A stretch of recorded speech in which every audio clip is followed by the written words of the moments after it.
sleek, swift, neo, power in hand, watch it go. AI smart, runs the show. Style and speed, you already know. Lightweight game, heavy on night. Work off late, it's just right. Color that pop, style and glow. Swift neo, oh. That's how we roll. Click, sleek, swift, neo, power in hand, watch it go. AI smart, runs the show. Style and speed, you already know. Swift neo, you feel me? Lightweight game, heavy on night. Work out, play, it's just right. Color that pop, style and glow. Swift neo, oh. Let it lead, let it grow. Turn and with every tap and glow. Swift neo, that's how we roll. On set, vibes up, you feel me? Swift neo.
The all-new Acer Aspire Lite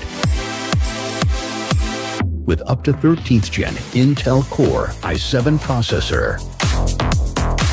Enjoy sharp visuals on a full HD display with a flexible 180-degree hinge. Lightweight at just 1.59 kilograms. Powerful, flexible, and ready to go.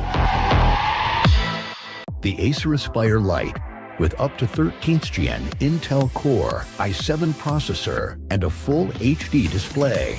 Lightweight at just 1.59 kilograms. It's powerful, flexible, and ready to go.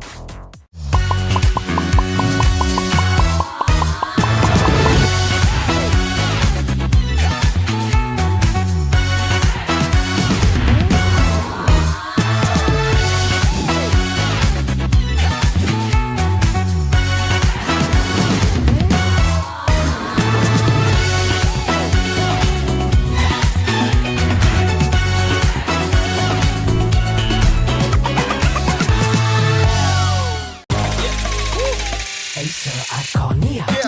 Fast street, cool moves, step a pick, we groove, web slid, post quick, friends laughing, we click. Follow me, let's wipe and roll. Follow me with Acer and control. Follow me, let's wipe and roll.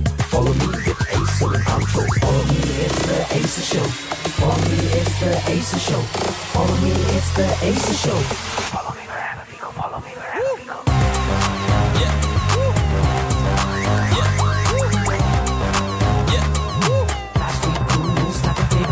Vibes like those big friends laughing, we click. Follow me, follow me, go. Follow me, follow me, follow me, go.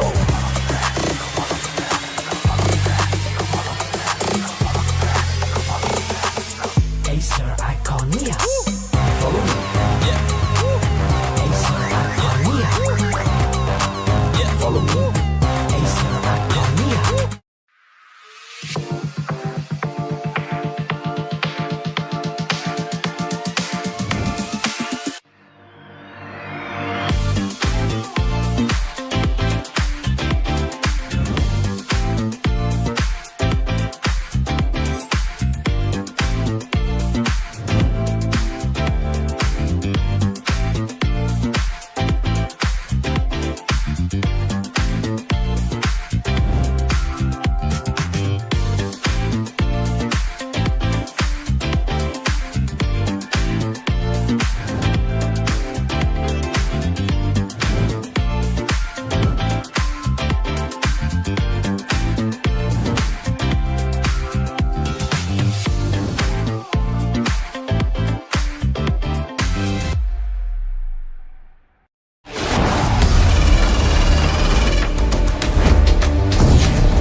Sleek, swift, neo, power in hand, watch it go. AI smart, runs the show. Style and speed, you already know.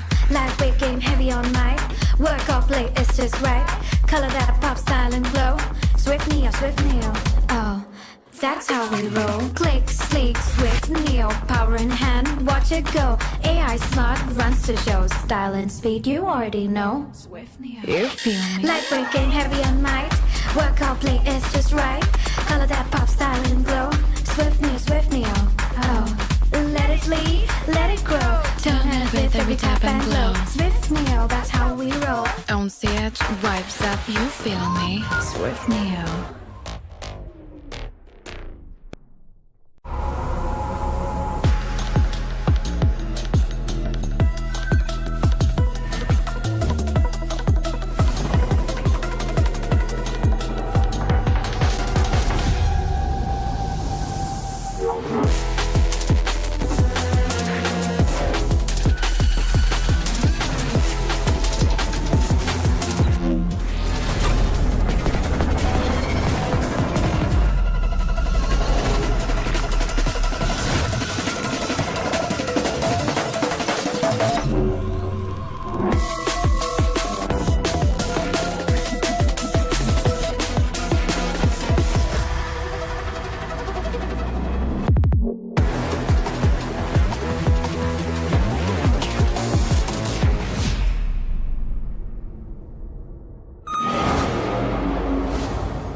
The all-new Acer Aspire Lite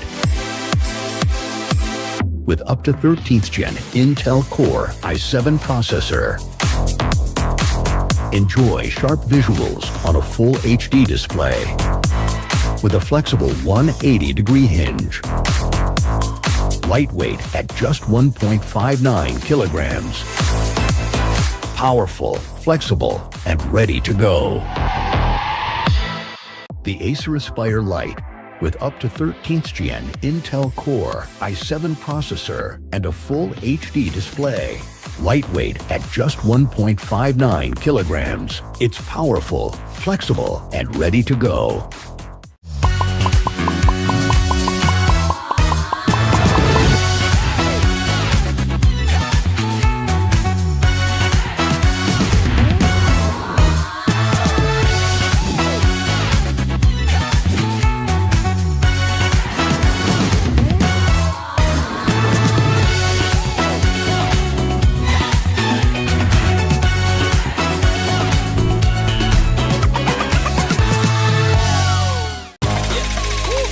Acer Iconia. Fast tweet, cool moves, step a pick, we groove, web slid, post quick, friends laughing, we click. Follow me, let's wipe bankroll. Follow me with Acer and control. Follow me, let's wipe bankroll. Follow me with Acer and control. Follow me, it's the Acer show. Follow me, it's the Acer show. Follow me, it's the Acer show. Follow me wherever we go. Follow me wherever we go.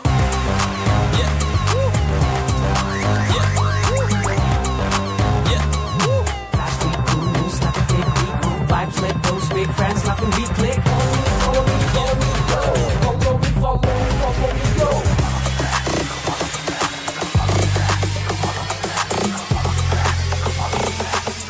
Acer Iconia. Follow me. Acer Iconia. Follow me. Acer Iconia.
Sleek, swift, neo, power in hand, watch it go. AI smart, runs the show. Style and speed, you already know. Lightweight game, heavy all night. Work off late, it's just right. Color that pop, style and glow. Swift neo, oh, that's how we roll. Click, sleek, swift, neo, power in hand, watch it go. AI smart, runs the show. Style and speed, you already know. Swift neo, You feel me? lightweight game, heavy all night. Work out, play, it's just right. Color that pop, style and glow. Swift neo, oh. Let it lead, let it grow. Turn it with every tap and glow. Swift neo, that's how we roll. On stage, vibes up, you feel me? Swift Neo.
all-new Acer Aspire Lite. With up to 13th Gen Intel Core i7 processor. Enjoy sharp visuals on a full HD display. With a flexible 180-degree hinge. Lightweight at just 1.59 kilograms. Powerful, flexible, and ready to go. The Acer Aspire Lite, with up to 13th Gen Intel Core i7 processor and a full HD display. Lightweight at just 1.59 kilograms. It's powerful, flexible, and ready to go.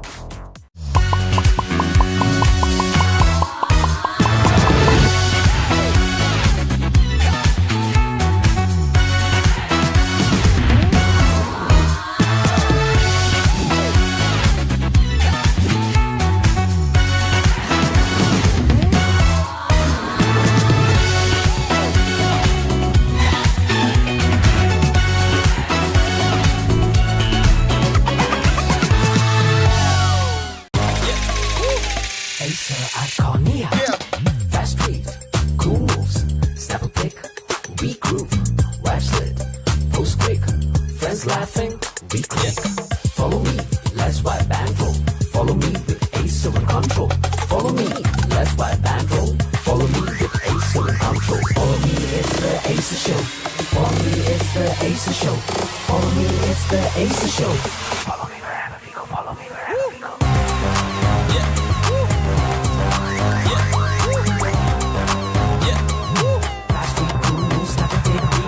Slip, post, big friends laughing, we click. Follow me, follow me, go. Follow me, follow me, go.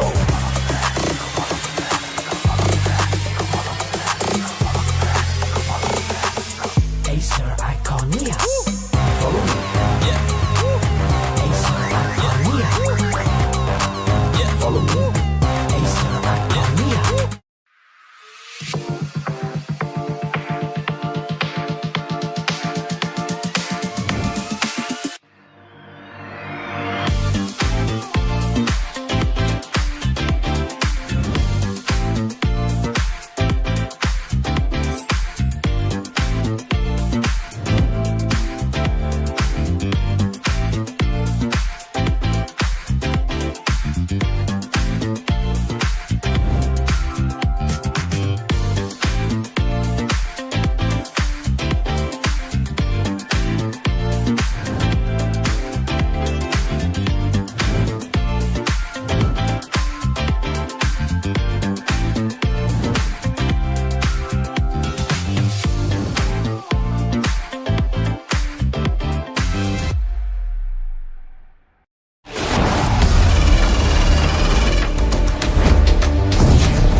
Sleek, swift, neo, power in hand, watch it go. AI smart, runs the show. Style and speed, you already know.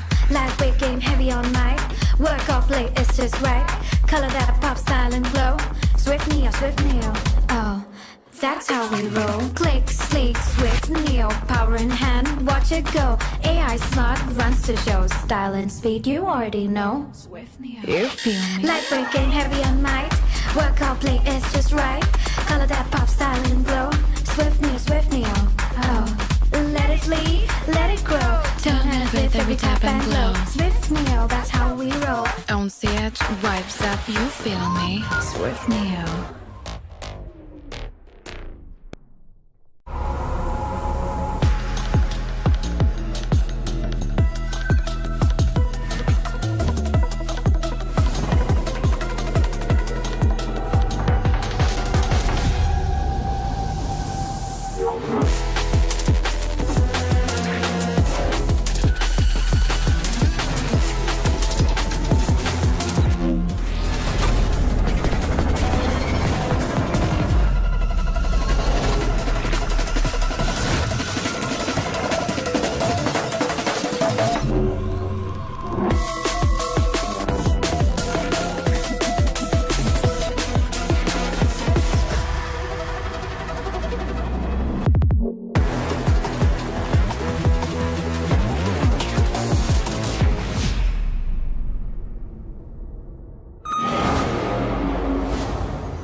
The all-new Acer Aspire Lite with up to 13th Gen Intel Core i7 processor. Enjoy sharp visuals on a full HD display with a flexible 180-degree hinge. Lightweight at just 1.59 kilograms. Powerful, flexible, and ready to go.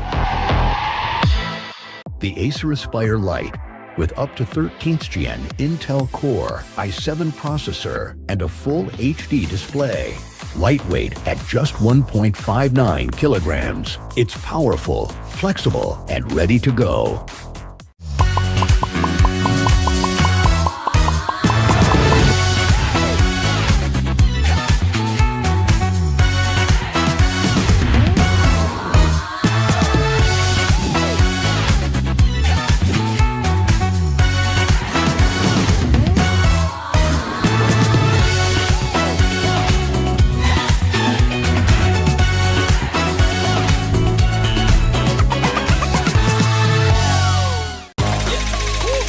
Acer Iconia. Fast tweet, cool moves, step a pick, we groove, web slid, post quick, friends laughing, we click. Follow me, let's wipe and roll. Follow me with Acer and control.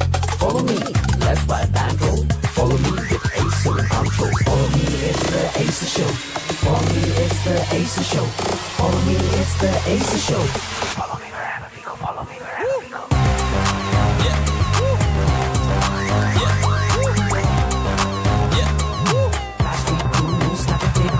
Vibes let those big friends laugh and we click. Follow me, follow me, go. Follow me, follow me, go.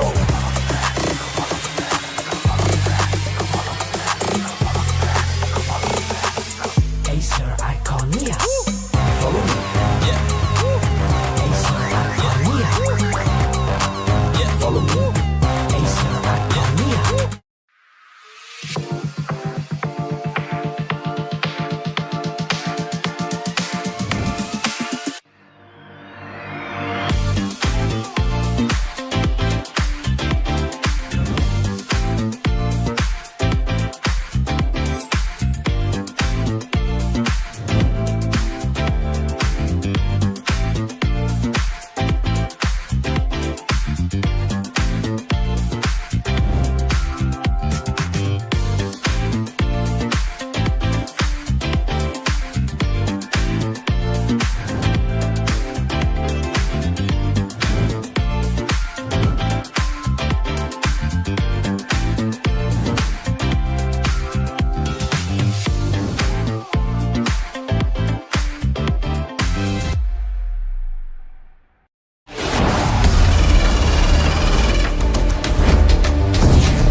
Ladies and gentlemen, another day and another amazing match of Valorant coming our way. Welcome everybody to the Acer Predator League 2026 India Qualifiers. We have had a pretty long journey to get till here, but we are reaching towards the climax of this India Qualifier.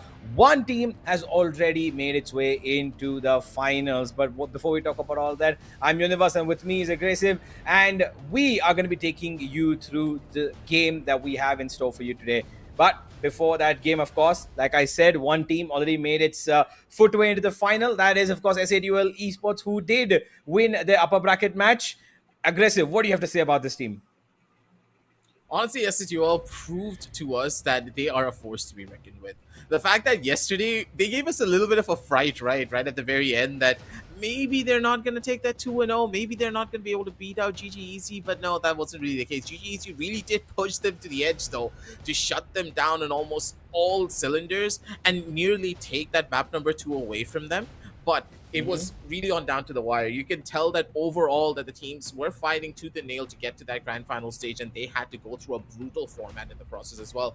The open qualifiers was insane for every single one of the teams playing, and GGEZ nearly bombed out because they were facing off against another tough opponent, if I do remember properly looking at the brackets. But in the playoff stage, they did have an easygoing time, just as their namesake. The only hardest match they had to play when they were going up against the side of SAQL, where SAQL inched out the victory in map number 3 when they came back in towards the game. Stuff like that doesn't really happen, right? It's the Valorant storyline that we always love to build, and them being that first finalist for the grand finals here, ladies and gentlemen, is what we wanted to see. Now, the lower bracket grand finals of GGEZ going up against Asterisk to see exactly who's going to be the second team to face off against them in Bengaluru. Which one is going to point the ticket here, Universe? I want your opinion. I think Asterisk have a slight edge considering that they are on a hot streak right now. GGZ, yes, they pushed SADUL to quite a bit of a limit that Asterisk couldn't. The previous time both these teams faced off, SADUL is the only bar that I can kind of set in terms of a standard to kind of measure them on, right? Because Asterisk lost to SATUL 2-0. It was a pretty convincing win as well for SATUL. But GGEZ would managed to get at least one map out of that very extremely hard fought first two maps that we saw, both being 13-11, which was of course shared between both the teams. But the last map against GGEZ, SATUL beat them 13-4. So if it comes to the question of resilience, maybe fatigue could catch the side of GGEZ today if it goes to a third map. But I think this is a series where you will most likely expect it to go to a third map. Both teams are pretty good. I still feel like there is a slight edge. I would like to go to Asterisk. I feel like they have got a very good set of players who are, of course, now been together for quite some time. Since their G Academy time itself, I think it's been close to a year almost now that these players have been together. At least it's coming up to a year. But I think that the chemistry of these players might just throw them, ahead just a little bit, not too much. If any difference between these two teams, I would say it's in the matters of just very tiny numbers. Like I would say 49-51, the only thing separating these two teams, and that's the only edge I would want to give to Asterisk probably. Yeah, another edge that we also have to consider is the coach that they have right behind them. Antidote being that veteran presence that's always guiding them in the right direction. Like, I'm not going to say that Hacker's a bad coach, because Hacker has really proven to be that superstar level coach as well, where his teams can rely on him to give them proper direction, to just calm them down. But when you have that veteran presence of Antidote on the team, he just is built different in that sense, right? He sees the game from the eyes as a player, because he's been on the stage before. He's been in the tier 1 scene. He's lifted up a trophy that showcased to everyone that he still has it in him to really compete if things do get a little bit too dicey. The fact he's won this retired, competition.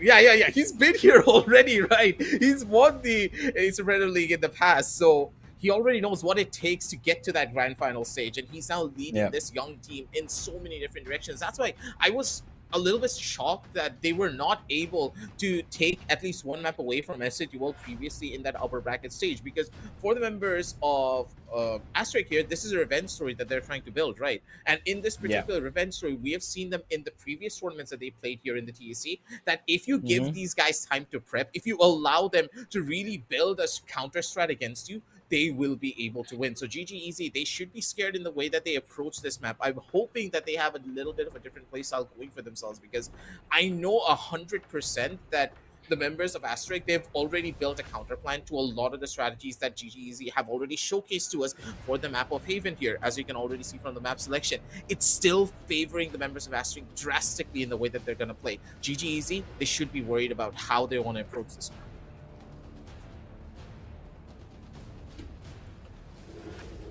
Well, Haven is going to be what kicks us off. And we did see a pretty interesting comp from Asterisk the last time they played this. They love playing a double controller with a Viper on this, which is usually portrayed by Lil Boy.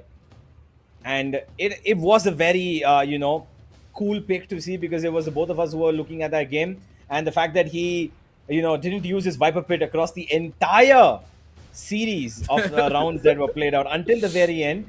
And this time around, they seem to have gone... What? I mean, in a sense, if it works, but that is a little bit surprising. The fact that they've gone in for a double duelist composition, this is a bit of a change out from their overall strategies. GGEZ, they have showcased to us different strategies that they generally like to play, but in a lot of ways, I'm kind of surprised in what sense that what are they trying to bring onto the table? Because I can tell that with this double duelist setup, it's going to be quite interesting of how GGEZ are going to be able to try and take this duel. Asterisk, though, on the opposite side of the spectrum, they've gone in for the tried and true tested composition. They've not really changed out much in their overall setup, and they're doing quite well in that approach, right? Because this has worked through almost any composition that they've gone up against up till now. And in a lot of this consensus, their strategies have kind of been read into. They've gone the exact same thing over and over again. So they're in that situation where they're very easy to predict. And if they're not careful in the way that these predictions are going to work, it's going to be tough because this double duelist composition, yeah, it has a lot of different like moving pieces, right? It's very simple to play. I think I was explaining this to Oro yesterday, that the double duelist composition is very simple. You don't have to have like insane levels of synergy to make it work. You just need to have the bare bone fundamentals in mind and just like, combo a couple of bits of utility. Like, for God's sake, just use the dimensional drift with the Hunter's Fury and use the dimensional drift with a kill contract to guarantee yourself a kill, right? If you can time it all out right, then you just win out on a map. It's all about the ultimate utility. Well, on the attack, they move. Asterisk will be starting off first, and they've got a bit of an inkling to go towards C.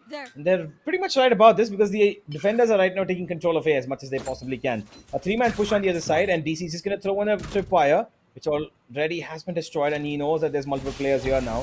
But he's still going to play it safe. He knows that he has to just keep himself alive, but Yash dives straight into his face. A slide down and a bullet to the head, and now comes the 4-man flank here, and Asterisk have to be ready for this. Yikes. That was a fast one indeed coming out from them.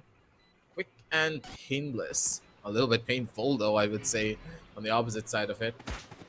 The speed of these entries are perfectly in the tone for Asterisk. Catching their opponents off guard and being able to take a fight like this early on is so necessary for them. ISO now really instant silence here, but Yash still in absolute danger here towards the side of Garage, hitting all of the shots. Little boy goes in for more, and Cabone's going to be coming in for the finisher. Beautiful first round coming through for the members of Asterisk.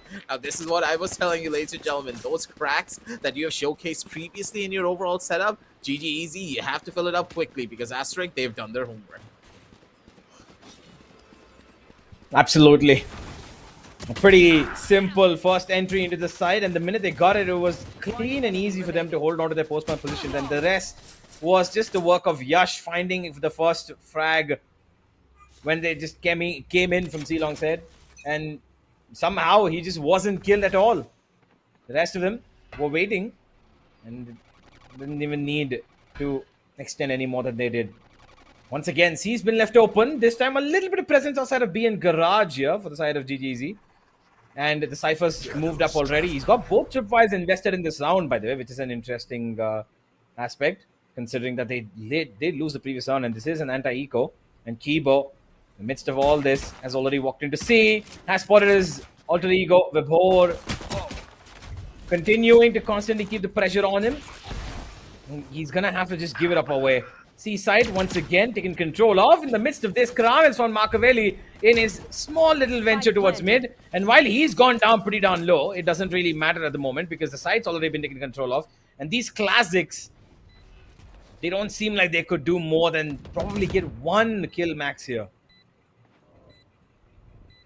It's done pretty well for these overall fights, but the members of Asterisk, they need to be careful of how they stabilize themselves. They don't want to give much away. These ultimate points that could go in the favor of the defenders could be a problem for them, but now kill hungry, it's going to be Gabon to be first in line. He's given away DC an ultimate point though, but honestly a neural Pev, not really that big of a deal to deal with.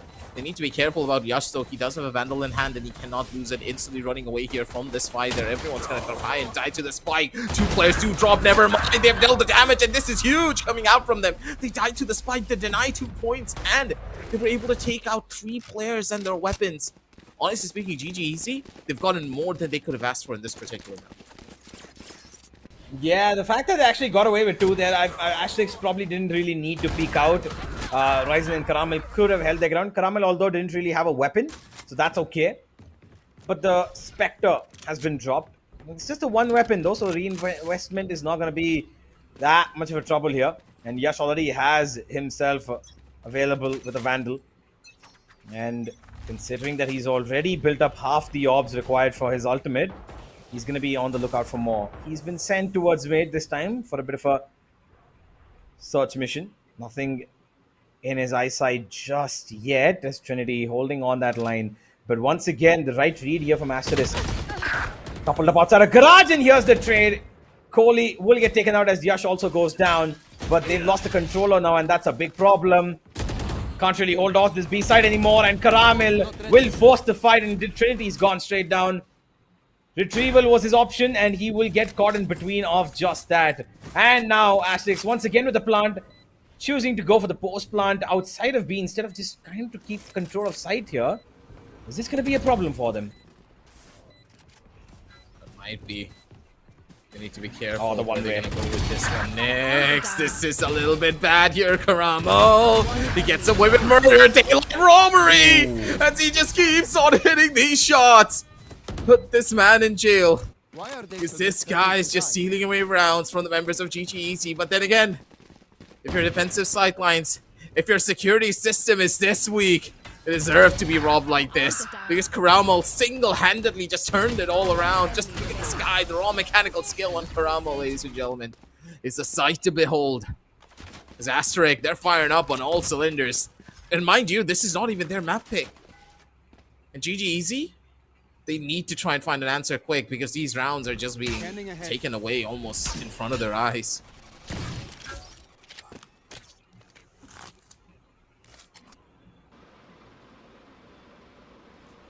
Markavelli will keep the A side line cleared off for now while Asterisk once again prioritize the B side. And this time, there's a bunch of players here. DC is also slowly making his way, but Asterisk choose to move away. Back towards A they go, and Markavelli's left his line of sight. He's going to double up with his Sova to come towards long and maybe take a little bit more of a favorable fight. They might just get caught off guard here. Walking all the way through, and Karamel once again strikes. First blood for this man again. And now Markavelli is going to have some support around him, but he's been taken out even before the smoke can pop. The controlled smoke that's usually helping them. Still in that side. Kohli and Trinity find one each. Jumping around, being a menace across that smoke, and Trinity still keeping things alive with the shield comes on as well. And some mates come down to a 1v1. Ryzen will go down as he's so down low, and Trinity will win the round. That was a little bit too close for comfort now, wasn't it, Universe? It really did come down to the wire, the last moments before everything could have fallen apart there. But good God, was this a close one? They just took an isolated 1v1 against an ISO. Stuff like this is where the ISO really thrives. You can tell that the shield coming in from Trinity was really his saving grace. That's the turnaround point that they needed. A superstar level performance from their star duelist player. GGEZ back in towards the game, but Can't really celebrate just yet because their economy is still down in the ditches. If they do lose in this round, instantly they're being forced onto another eco because now the loss streak bonus just doesn't exist for them. They need to be careful of how these engagements are going to look for them too. With Garage now being a big point of contention as the members of Asterisk just trying to poke and prod across the entire map, trying to see if they can catch any of the straight players from GGEZ, but none of them are trying to play aggressive just yet. They know that the mid side is being pressured onto, so they're just trying to hold their ground as long as they can. Smoke dissipated outside of B, and once again they're going to recycle through those. As Asterisk now will use one of their own to just get a little bit of a touch of information outside of A. Machiavelli spotted. Gate crash available for him to get out of here. Doesn't need to. He's got his teammate right next to him. Trinity is right there. And they're going to re-clear that once again. Sending out a fake out as well, which is not going to be broken. So this might give them the clarity of the fact that this is not going to come towards A. And Asterisk are already heading in towards what could be a stack on C in Garage. They're heading in Garage. Yash spotted. He's going to have a relay ball to use. And he's going to utilize it perfectly. Does cover off the Sova. And it's all alone now. DC on site. Bit of a stun. Shocked out, everything comes through, and Vibor will find one. Karamel with the trade, and everybody's now here from the entire 10-man. 1 for 1, everybody's going blow for blow here, but it's still keep on top of things. 4 HP, forgive me, 4 seconds left on the clock. He either had to go for the plant or for the fight. And unfortunately, Machiavelli was ready for his wide swing. Good shots here. Positioning was perfect coming in from either team, but the members of AST, they just slowed things down over to a crawl a little bit too much. And you can tell that GGEZ, they have a good understanding of how to counter out the members of AST as well. They need to beat AST to the site first, and they need to keep on fighting, because as soon as that post plan rolls around, there is no goddamn way you're going to be able to win that round on a post plan. Those retakes are close to impossible as long as that Viper and Omen stay alive. And that deep understanding for GGEZ have given them a lot of these rounds to play for. Now, I do believe that the buys are not looking that clean now for the members of AST. Wait, no, never mind. They still do have one more buy to play for because of the amount of rounds that they were able to win out very decisively. As the overdrive coming in strong for Yash here instantly. Come on, it's going to be one shot down two. Never mind, the Hunter's Fury. Just able to catch them out as they were funneling and trying to run away from the attackers just rushing in towards the side. C seems to be the weakest point of contention for this team as GGEZ now paying for this post line. Vibor, you have no way of winning this round. Doesn't matter if a miracle happens, because as long as those two controllers are alive, it's close to impossible to try and break onto this side. Poison orb emitting. Well, Poison's off. save is the only call here. Nothing else for Vibor to do. Maybe finds one straggler, but he's too far away from everybody. Look at that. 4-man stack on C long. Like, they just lined up like a train. And he's going to be able to survive. No problem here for Vibor. Yeah.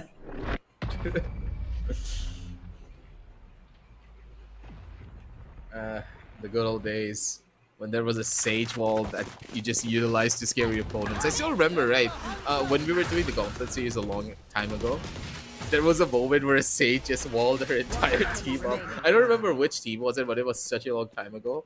Stuff like that is still like really fun to see, and a lot of people have still kept those spirits going, especially when it came down to the team where Hacker immediately now takes a pause to just calm his team down and just to give them a little bit more direction here. But don't forget, this is like a double-edged sword, right? Because now Antidote can also give his team a bit of a pep talk and just talk it over what they were doing wrong on those last couple of rounds.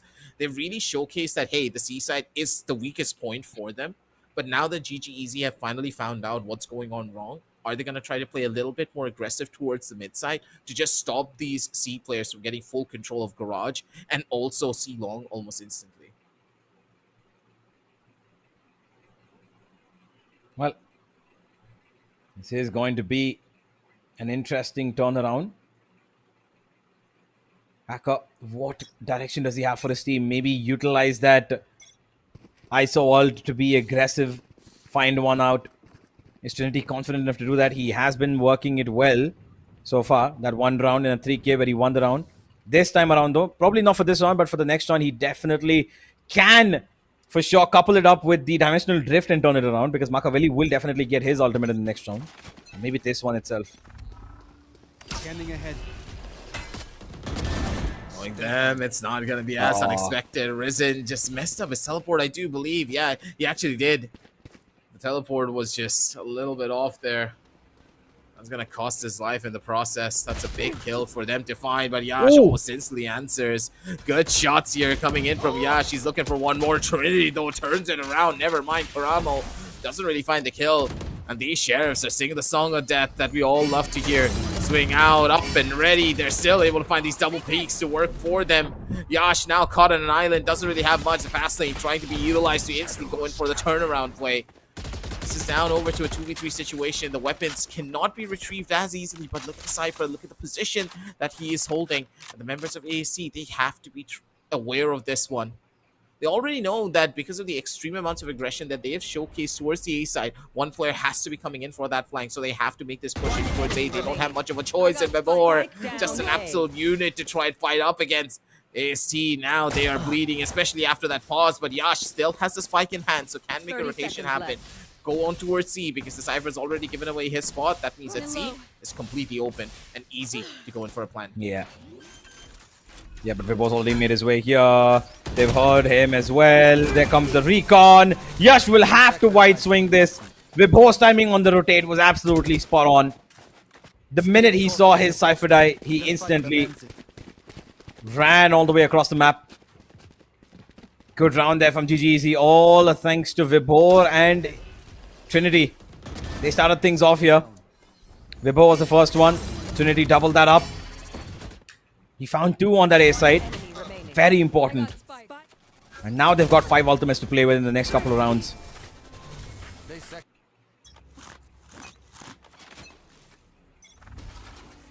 has really come on down to the wire here, ladies and gentlemen. Now Vibor,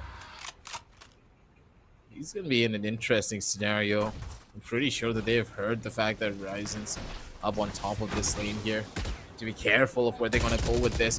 Aldrone utilized a tiny bit of spam here. Yash's position now revealed. 5v5 for the retake. They have big ultimates to go in towards this round. They need to be careful of how they hold on to this. AST, a little bit risky, but they're able to catch out Trinity. That's a kill contract now gone. That was a big ultimate that they needed to try and go in for this fight. And because of the killjoy lockdown, they can't even rush in to try and go in for an engagement. Even with the dimensional drift, Machiavelli can't really do much because he has an op in his hand, so he can't really be the first one to take that entry. Time taken away here. Hunter's Fury now being utilized. Spike does go down, but the kill doesn't go through. Machiavelli used this Hunter. Why are you using the Hunter's Fury before using the Dimensional Drift? That was a free kill that you could have gotten. You just lost the round and squandered 2 ultimates. What the hell just happened, GGEZ? Not like this. Oh my god. Universe, you can't tell me that that was a blunder of the century. Well, I'm not telling you anything because it was close to it. Not sure why the Hunter's Fury was before the Dimensional Drift. The Dimensional Drift should have come when he heard the plant itself. At least for the second, maybe the third time, whenever it was, the Dimensional Drift should have gone in first. Machiavelli and his teammates, clearly a huge lapse of communication there. And now they've lost 2 very good ultimates on the back of that. Although Asterisk also had used a couple of theirs. The pressure from the shadows just by Ryzen teleporting on top of Heaven forced them to evacuate the site. And then the Killjoy lockdown, which came on the back of Trinity being taken down towards short, which he should have won that duel, honestly. It was a stinger in front of him. And now Asterisk utilizing that little economic advantage they have. But Trinity, quick to steal it back, goes out of the smoke, finds one, and now will get back as well. Unharmed at that. And he's got his ultimate.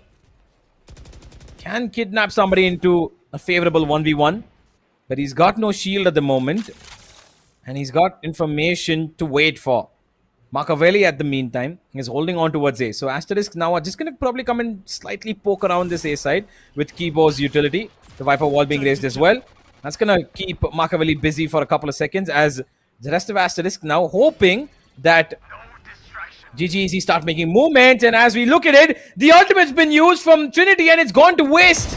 But Machiavelli's found one and DC will headshot 2 members in the middle of all this. Lil Boy will cover up for the low HP, but Karamis still has to survive for the plant. And there's a Killjoy. There's a Viper locked the pit here. The ultimate that could save this round, but he's gonna jump straight into Trinity's arms. And there's the final blow. That was a beautiful one at that. Good shot here overall, Trinity. Zane just never fails to amaze me. Even when the utility is not really the best here coming in from GGEZ. When it comes down to their raw mechanical skill and their team play and synergy just for playing the fundamentals of Valorant, you cannot deny that they don't do that well. The fact that DC's position completely went unknown there, they needed to clear out these close corners first. Good God, Trinity, man. This guy is as cool as a cucumber. You can't phase him now, can you? But Antidote now immediately taking that pause. These coaches are just playing chess. Oh, we lose 2 rounds, I take a pause. Hacker's like, oh, we lost 2 rounds, I'm going to take a pause. Stuff like this is just insane to watch. But when the stakes are this high, when you have that ticket to the grand final stage and a possible one-way ticket to the Asia Pacific Predator League, ladies and gentlemen, you don't want to miss out on that opportunity to represent your country on that global stage. Oh. Well, I think we had a smaller disconnection from our observer end there. No problem. We should be getting back into the game fairly soon enough. But while we get back, I would like to inform you about what Acer have got in store for you, which is the Predator Helios Neo 16 Slim AI, which is the thinnest Predator that they've ever built, crafted for gamers and creators who need full-scale performance in a sleek, stylish design in an ultra-portable body. And don't let its size fool you. It might be slim, but inside it is packed a powerhouse with high-performance CPUs, powerful GPUs, and a thermal system that keeps you cool while staying on the move. And with this, of course, with every Helios purchase, you get a free gaming monitor from Acer. Not just that, cashback of up to 5,000 rupees available, and also instant bank discounts of up to 15,000 rupees. So if you haven't checked it already, go just have a look at the description. You know, maybe you might not be in the mood to buy right now, but maybe after you see what the final price could be, including all of your offers, you could be in the zone to maybe get a free one monitor. I mean, absolutely. Not the laptop.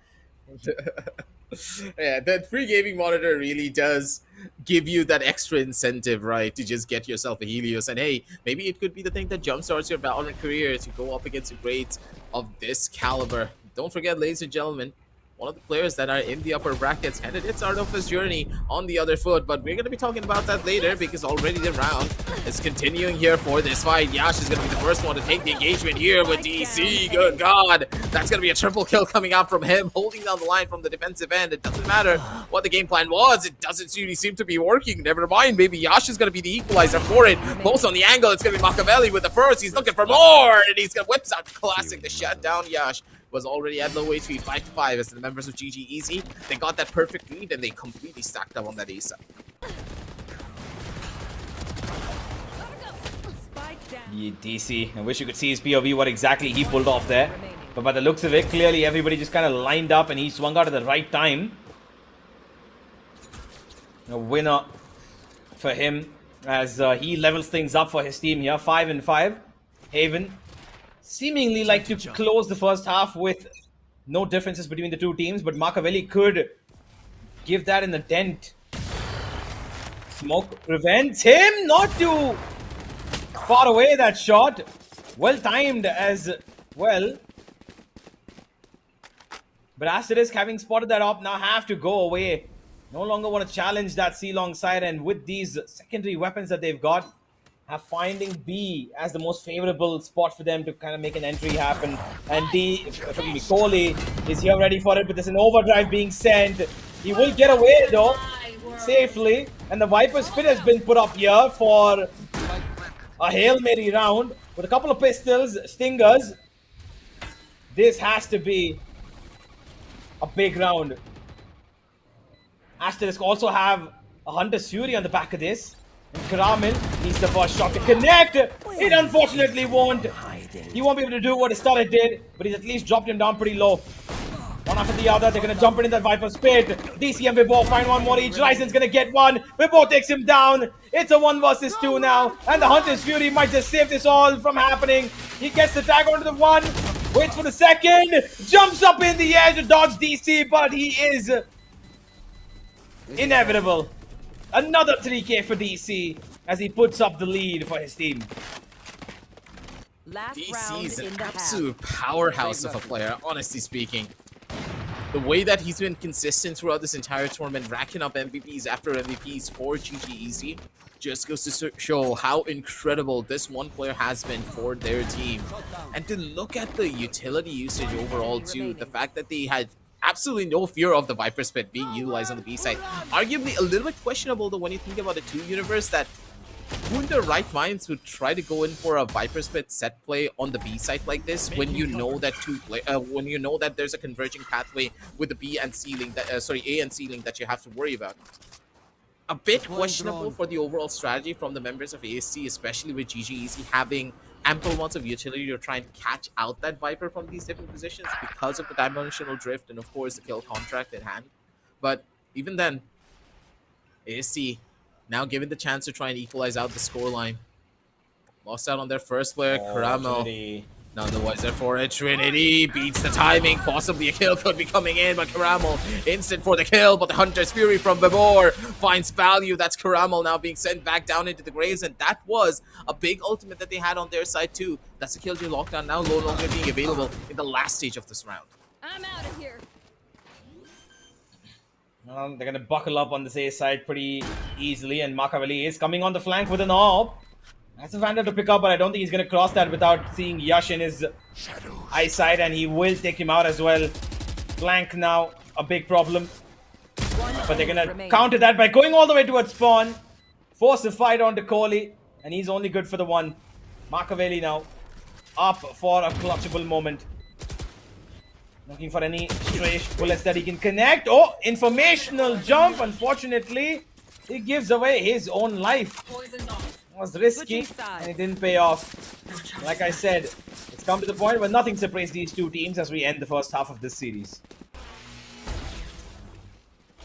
Doing it quite well.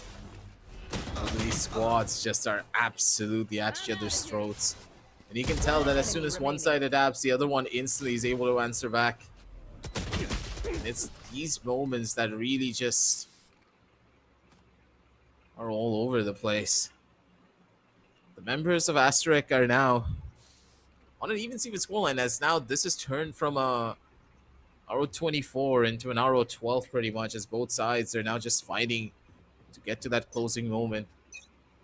The fact that both of these squads are so equally matched is what's really scary as well. But don't forget, now that the double controller setup is on the defensive side, arguably this is going to be a lot more easier for the members of ACU to hold on to these lines, but can't really count the chickens before they had just yet, as a fast rush coming in towards the seaside. Little boy needs to be the one to stay alive, possibly going for multi-frags. Backup has already arrived. Caramel in towards the back end of the side, but Little Boy doesn't even need that much help. He's still alive and kicking, just playing from the back end of platform.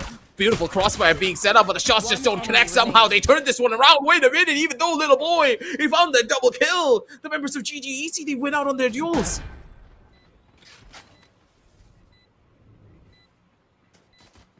That just turned around like a nightmare for Asterisk. They had control. Little Boy found two. And then suddenly, one distraction after the other, and everybody lost their calm, lost their positioning. Now it's up to Yash. Tagged and dealt with. Vibor's gonna find him with a third as well. GGEZ will take the pistol on the back of a 3v5 clutch. Once again, Little Boy here, you saw him first one, second to follow up as well. Really well done at that, and then everything's calm and easy. But suddenly, Trinity, along with Vibor, turns things around. And now we have Asterix on the back foot. To counter it, it seems that they're going to go on that A-long train setup that they usually do. We've seen them do this before, that smoke could pander it out. But nobody's going to be challenging them here. A deep smoke onto mid window, and they're expecting a push to come in here. So that's a bit of a fake. That's actually a very smart thing to do as well, because that's going to constantly keep them wondering if at all that smoke is going to get any sort of attention in terms of a push. And finally, it's given them time to go on the flank here. But Trinity and DC find one each. They're going to get away, isolating these fights right to a crisp. And DC is doing all the work for his team. Kibo manages to find just a one in this little chaos. But Kohli's going to put an end to it. 8th on the board. Nothing more lost than just a classic. Forgive me, a ghost. And GGEZ, no problems getting into this bonus round. But another timeout here, this time called in by Ryzen. Yeah, very interesting that they're going to go for another pause right now. Pretty quick as well, considering that it's just an anti-eco that they lost. But losing such rounds could maybe make you feel a little angry. And to keep yourself at top of these rounds, you need the Predator Helios Neo 16 AI, which is the fiercest Predator from Acer. It has got the Intel Core Ultra 9 processor. Yeah, it's got the Intel Core Ultra 9 processor, 275HX, which also has a 5070 graphics card from NVIDIA. And it has, of course, a great amount of refresh rate as well, 240 hertz of a screen that tracks every move with the precision of a hunting hawk, which right now seems to be GGEZ's rounds. Absolutely. And the prime hunter here has to be DC. 13 kills to his name, leading the charts here, even on that attack side. The fact that he was able to beat that turnaround player on so many of these duels just goes to show that he's not that passive of a Cypher. The way that he's able to take these engagements just goes to show that the members of GGEZ are not out here to play. They're here to make sure that the members of AST, they will bleed. And overall, the much more simplistic composition that they're running in for is just seemingly working better for them. Much more of a control-heavy setup. It's just not going to work. Machiavelli just slaps down poor old Ryzen. Poor guy didn't even try to take that duel. He's going to get caught up for it. Caramel just made a meal out of it. Oh my god. That's just sad. That's not a strategy diff. Yeah. Because the positioning was perfect from them. It's just that Caramel missed his shot. That's an unfortunate round loss for AST. I can't say anything about it. Yeah, he should have connected more there, I'm pretty sure. He had a good positioning. They didn't even check that pre-fire angle. They swung out wide, and Caramel should be good to finish that. And now, that's left Kibo alone. By the way, this is a bonus round win for GGEZ, which is a huge thing for them. Economy is going to be at a boost. They were playing with just a couple of... I think there were only 2 Guardians. And maybe a Spectre or 2 at best. Nothing more than that available. And they've just absolutely turned up the pace and turned it around. All they needed was a little bit of a rush. And it seems to have worked out perfectly. And Kibo will... Okay, he will survive. Thought he's going to go down there.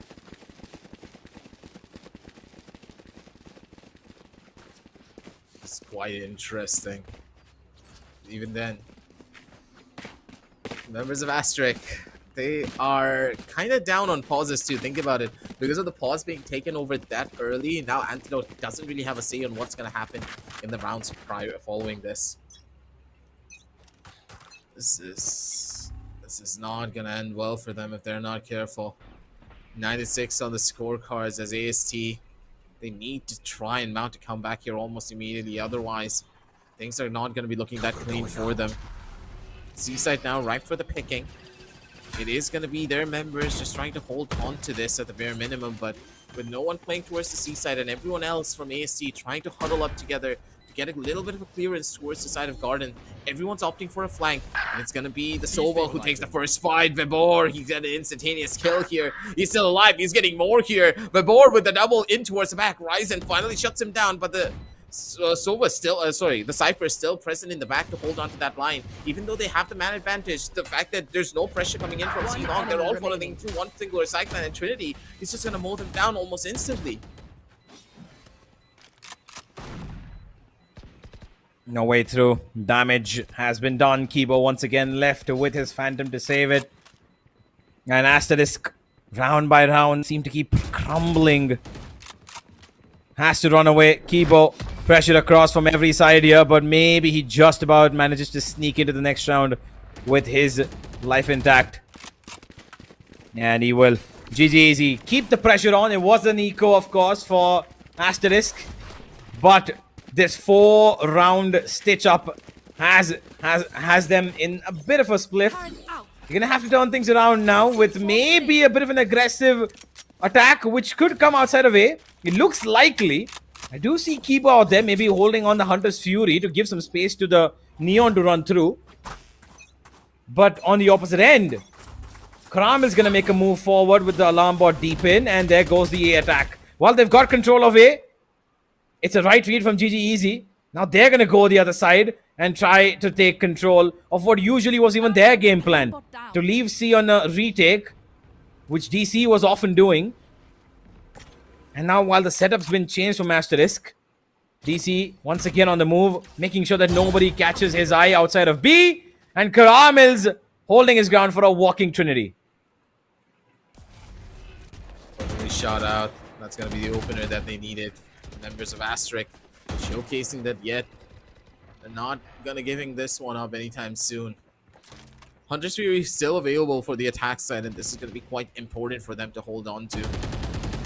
Good openers, all that they require. What a shot! Wow. DC just catches Karamo lacking. What a bullet kill. They just got such a good read on what Karamal is trying to do. That is one of the legendary possessions that Karamal likes to play all the time. So it's a common angle, yes, but not a lot of people clear that out, especially in professional levels of play. Who the hell would ever play there, right? DC, understanding the life of Sentinel, instantly finds that answer. It's going to be Machiavelli to just try to bait out Yash here on the opposite side. They're going to be able to find some information, and because of the Killjoy already being dead, they can play really slowly for this lurk up. Oh, Maka's got an opening as well. Yash now gone. Yeah, that's like massive for them. But instantly, the Hunter's Fury does find a little bit of value, but Machiavelli is still in towards back. DC's going to be able to shut down another one. Coley just instantly turn around, catches Little Boy. Cabon's going to get brought down onto his knees, and what a shot! DC! What is this guy on? I want to know what he had for lunch because he is in his flow state. He's not been missing a single shot here. Yeah, another round with the 3K for him. He's had 3 of these now. Like, look at this guy. He's having a game. He is having a game. And he's going to continue on his stride. Asterisk are now being brought down to bits. Yesterday, Haven was a safe haven for them. They were 12-4 up, I believe, up against Rat Syndicate. And today, they are absolutely outplayed. This Viper Wall, not going to help them for too long, it seems. It's not given that much value. Lil Boy, while individually, he's been decent on his foot. The rest of them as a team just not gelling up. And that was the one thing that I mentioned as well, that I feel like Asterisk, having been together as a squad, might give them the edge, but GGEZ will be putting the pressure on them in just pure aim sense in the second half at least. Because Asterisk have failed to win a single round on their defensive side.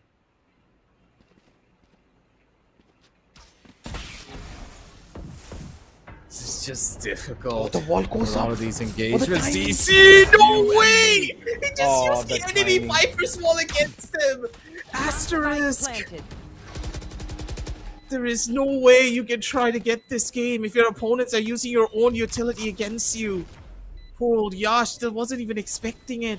This retake is nigh impossible for them as Trinity. He does get to find another kill. Bramwell's going to be able to find that double, but still, the task to try and bring this round back is going to be so difficult for them. Hunter's Fury up and ready into the shadows on the opposite side. They're looking for the kill. Karamel's going to be the turnaround player. Has the Hunter's Fury, knows exactly where Coley is. Goes for the fight. Player is already spotted. Karamel's going to be the hero of the story here, ladies and gentlemen. Hunter's Fury up and ready. Up in arms. Close for the fight. He's going to try to take the engagement duel. He's just wasting our time. And Vivor, the years of experience to his name, to shut down Karamal. Even though he gets the ace, the round just slips away. 12th on the board is GGEZ. They're sitting at match point. Yeah, money still a miss here though for Asterisk. I think a couple of half armors might have to be bought in here. Started all with DC, but then Karamel says, I'm going to start lifting things up now.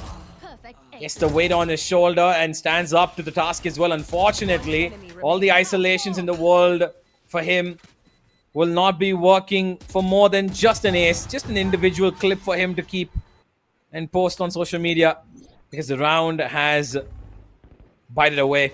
12-6 match point here for the attackers. There is a saving grace in the name of a Killjoy lockdown, and Yash going in a bit of the aggression here, but he's been shut down. And Mark has got one as well. Reckless, it Dimensional seemed drift is almost ready. from... Yeah, this seemed like a little reckless from Asterisk. They wanted a saving grace of some kind. Instead, they lose 2 members. And now they're going to have to rely on that Killjoy lockdown, towards which is the direction of GGEZ's attack going. But and they hold off. He's given up the side completely. Knows he can afford to do that. And here they come. A flank as well in progress, which will be spotted as soon as that tripwire is going to be broken. But Karamel's gone. He doesn't use the lockdown. He hoped to get an advantage for his flanking teammates. No. And now they've been hurt as well. This is and should be the end of map 1. Player standing. There is no way that this just happened. Little boy, the world's against him. Dimensional drift, possibly as well. No. What am I saying? DC with a shotgun's gonna be the thing that brings him back down onto his knees. My mind just cannot make sense of what just happened. Such a good start for the members of Asterisk, but they fall like this. Mistake after mistake, round after round. The team just could not even do a goddamn thing to try and stop this from happening. They just tried to bash their heads against an iron wall, hoping that the wall would break, but instead, it didn't even dent. They just... Yeah. I don't know how to put it, because a lot of the strat plays that they were trying to do, like that one round where DC hit behind the own Viper wall, like he hit behind the defensive Viper wall and caught out Yash as he was trying to rotate back. Stuff like this, that's gonna cause a tilt and a half on your team. Yeah, Yash didn't even actually check that angle, so even if the Viper wall wasn't gonna come up, I think he would have got caught out there anyway. It was just unfortunate that the Viper wall actually secured that even more so than it not naturally would have. And yeah, it's just moments like those. Asterisk started making a lot of mistakes in that second half there, especially starting off with the bonus round itself. Well, while you saw that the GGEZ boys were very aggressive, it seemed like Asterisk were not afraid to fight them. Unfortunately, their positions were not in tradable ones, and they just could not get back into that round. And the minute after that, of course, it was an eco. They were trying out different things. Aggression was completely different. They usually were very, very keen on taking A main control on the previous time they played Haven, which was against that Syndicate. But this time around, aggression was just not on their cards. They just wanted to let GGEZ dictate the entire game plan here, the momentum of the map. And very easily, GGEZ said, yeah, of course, we're gonna do that. We're gonna take you up on the ride, and the roller coaster will only end with us winning this game. And what a win as well, a flawless second half from them. It was just such a big surprise to me that the way that Asterisk even planned on playing a lot of these rounds, most of these engagements just really came down to, hey, we're starting off with the engagement just going in one direction. We were like, okay, this is the vast game plan that we have. Asterisk, they wanted to push in towards A main. They wanted to use the Viper's utility to just give them a little bit more space. They lost mid control. Okay, that's completely fine because we have enough utility because we are a double controller setup to hold them back. But that's kind of the thing. Where's the proactive nature of your overall setup? You had no information throughout the entire game. You allowed the members of GGEZ to just trample over you wherever they wanted. They're a double duelist comp. They have enough utility to break past your double controller setup if you don't stop them early enough with a tiny little bit of your own utility. You have rechargeable utility to try and take those fights. None of that happened, and when they tried to take those certain engagements, right, when they tried to fight against this double duelist setup, it was very haphazard. Like, you saw that push in that very last round, right? Where the Neon just tried to breakneck speed it from the side of Ceylon. Where is your extra bit of utility? You should have had your Omen present. You should have had at least your Viper up and ready to try and give you something, maybe even a snake bite to try and go with you. None of that really happened. And this was just something that they couldn't really figure out on the defensive side. All their members just kept dying randomly out of nowhere. I feel bad for Ryzen here because in a couple of the rounds, the poor guy couldn't even shoot his weapon. He got killed from wallbangs and through smokes about like 2 or 3 times during that defensive side. Everything just aligned for GGEZ. I think that this was just their map. There was nothing that could be said here. Yeah, I think that GGEZ really turned up, the effect of peaking as 3 in a basic group, having DC do the lock around that he did, and even then he was being a very very menacing point for the side of Asterix. He just could not be killed at it seemed at certain points, and that in overall statistical view was of course what won them the game, because he was getting 3Ks after 3Ks, multiple rounds where he was able to manage those. And not to mention that on the back of it, Trinity was doing a lot of the work for their team as well. Starting off with the second round of the map itself, where he managed to pull off a clutch in their eco round, anti-eco, forgive me, and he was able to do so much more across the map. There were a lot of double kills that I saw from Trinity as well, where he's just spraying down people, finding the openings, and he's just taking that front runner role really, really comfortably, and he's able to open up the space for his team. And Machiavelli, while he was playing a bit of a more reserved role with the Yoru, he also had a couple of moments where it seemed like he could have, taken over the game. But honestly, DC and Trinity did a lot of the work for their team here. Yeah, when you look at the scoreboard, I think the better picture will be painted exactly who was the superstar for the side of GGEZ. It was again DC, man. This guy probably had the best game in his entire Valorant career. To peek out against Karabel on Garage like that, the absolute disrespect on this man. Then take that 3K, go towards mid, swing out, take another fight, win that duel, and to just give that many advantages to your team. It doesn't happen. You as a Cypher player should never have that much courage in you to peek out and take these kind of fights. But good God, did he just perform. Every single one of their members really did turn up here. And I don't really understand how it was even possible, because there was a lot of mess-ups, right, in the overall utility for GGEZ, but the way that they played their fundamentals, just the fact that they were double peaking, even without utility, like I didn't really see a lot of utility that blew me away, right, from the members of GGEZ. It was just good Valorant, like good tactical shooter fundamentals that won them the game here. While Asterisk, they just fell behind on the fundamentals where the utility was just as stable as it could be.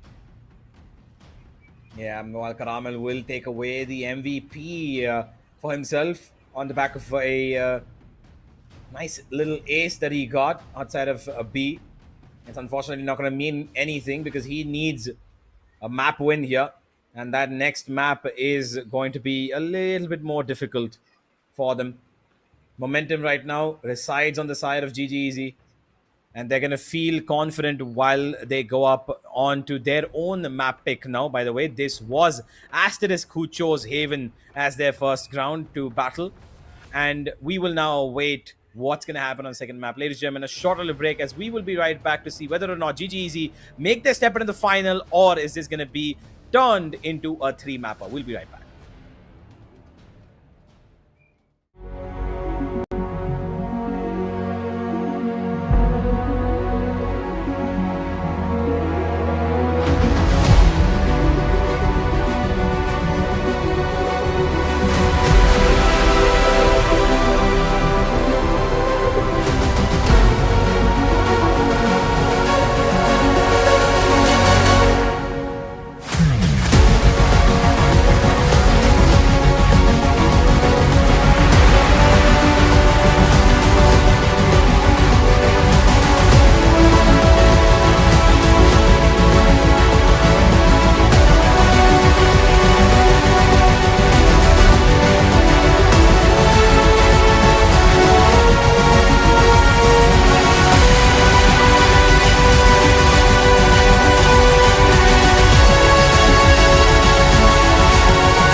Ladies and gentlemen, welcome back. We are here once again with map number 2, which could be the end of this series, propelling GGEZ to the grand final on 11th of October, where they will face off SATL or Asterisk here now, standing to make a comeback on their opponent's map pick. Lotus is up now. We have seen a lot of these vetoes go the way of both having three-sided maps, which hasn't been the most fun thing, because I would have really enjoyed to see a Sunset, Abyss, Corrode, or Bind. But it seems like the players are very, very happy and content with these 3 maps being in the veto pretty much all the time.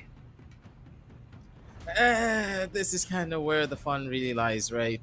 You have that deep understanding of those 3-sided maps because you play it all the time. And remember when Lotus was first introduced into the game, I'm pretty sure that we had this talk before, right? That this is probably the worst map in the entire game. A lot of the players kind of agreed the fact that they hated this map and they never wanted to play it. But now Lotus is probably even more of a bigger favorite than Ascent recently in our region. So it's a big surprise, right? And such a dynamic shift that over the years, players have just started to figure out that these 3-sided maps just allow you to have that better strategic diversity in comparison to all of the others. And whichever team that has the better play style and, of course, the better strategies will, of course, be able to win. While on Ascent, it's just a DM fest. Oh, no, they you get body to a block. position No, and you just shoot. And that's going to hurt a bit for the overall start here for the members of Asterisk, as they tried to go in for an execute, but all their players just already lost their life at the very beginning. Okay, that's going to be Coley taking out one, and this has just started off on the wrong foot. The members of Asterisk, maybe this first round's not going to be the best of starts for them. Oh, they're going to jump in though. Ryzen's getting one, and DC's already gotten one before that. And here's DC with another. DC tripling up again, and this man is going for the knife here, and he's not even going to allow him. Ryzen hesitated, struggled, and in the end will be taken out. But DC starts off this map once again with another 3K, isolating the fights perfectly. And Ryzen, well, he's gonna be small little matter of ridicule there.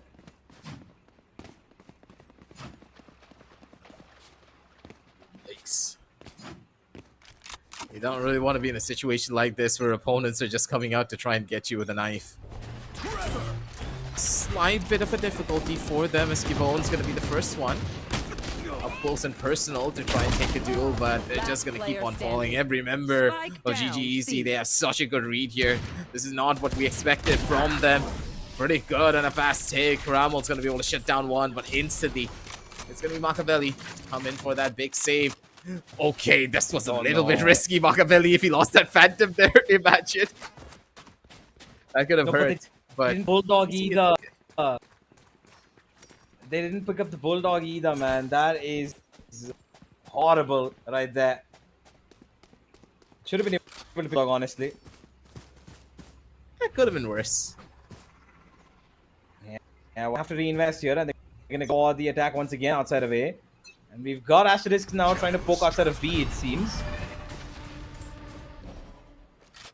Straight up attack. We do have the Wise on the other end of that smoke. Karamil hoping for any sort of will find one. A double as well. Three to make it easier. He's opened up the ace. That's instantly gonna pivot his team to follow up him behind his side. Ryzen might get caught out. DC standing strong with that phantom for himself. Has already made their way on A. It's a 2-4 here, and it seems unlikely for GG to do this. We're able to make this work, especially with DC just walking around from the back lanes. Up close and personal now for this duel. We're able to get into positions like this because of this very reason. GGEZ though, they're gonna have a little bit of trouble trying to break through these lines, but even then, DC missed out opportunity. That's a kill that you should have been able to find. Little boy now. He does die, but he takes one with him, with Kohli not really having the best of weapons to try and turn back this round. The weaker weapons that they did have on the A side push just really didn't help them hold on to that defensive line. Kohli now trying to find a couple of kills of his own. He deals the damage that he needed to. That's a lot of weapons now falling. AST, they do win, but at what cost? Because GGEZ, there had no investments being put into that last particular round, with only 2 of their members having buys even. This has not really been that good of a round for the members of AST. Yeah, Karamel stepping up now to be the hero, wants to play it at the same level that DC is. Both the Sentinels here were the stars of the spotlight in the previous map, and they will be here as well. In between all of this though, Kohli still managed to get a 3k and kind of reduced their economy quite a bit. And now DC bearing the brunt of an early attack on C. Utility has been thrown in here, and there's a wall that's also been tripped outside of B, forgive me. And they're heading in straight towards DC. The Razorwine's been removed as well. DC has to play this a little safe. Does have his breach for support. As Asterisk still looking for an opening, which they haven't found. Another smoke to hinder them off for a couple more seconds, but here they go. Yash has probably been sent in, and he will find DC for sure. Kohli's going to keep them off for just a bit, but he has to give away the spot because there's a Steel Garden coming their way. And even though nobody's been affected, this is a 5v3 retake now, as Karamel's luck works out. Make that a 4v3. And now GGEZ might just have a small little standing in this round. This is on a bit of a tough spot for them. It's now Cabone.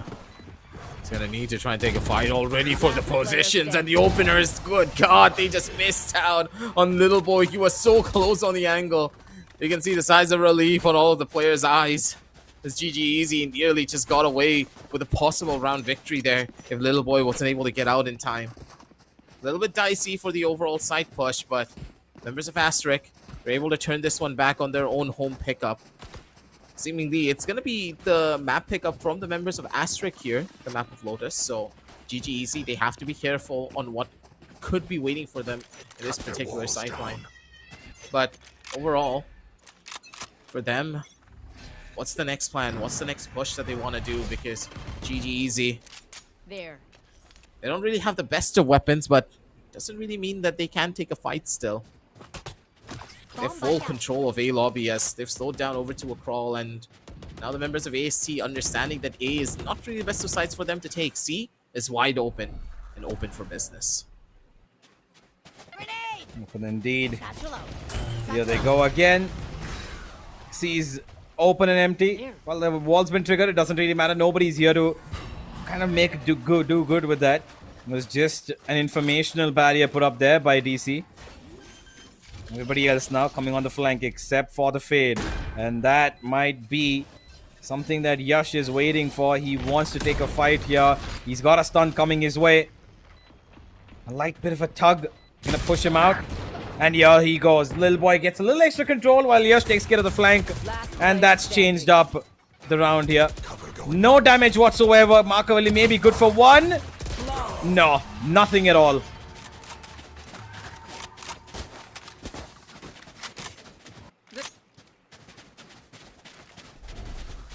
Working out well for them. These last couple of rounds for AST have really been the turning point that they needed. It's GGEZ. They've proven that they are, as a team, struggling a little bit here when they're on the defensive side.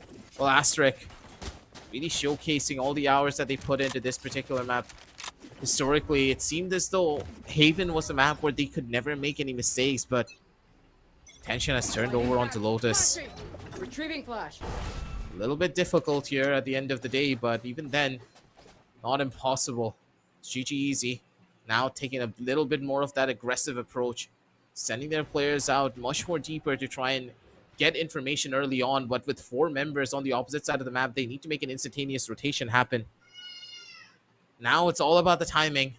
As their players now rotating in towards that A side, they need to be quite quick about this, because as soon as that wall gets triggered, that's going to be an instant run play coming in from the members of Asterisk here. They would understand that they need to try and make this push happen almost as quickly as they possibly could. DC doesn't really have a lot of utility to try and slow this one down. He needs to try and survive this spot. He's going to be able to get into the enemy smoke. This has gone perfectly. DC slips through the cracks. He's going to be able to find 1 kill, but even then it's just not going to be enough, because Yash still in towards the side and being the danger man for that team. The duelists working wonders for their squad.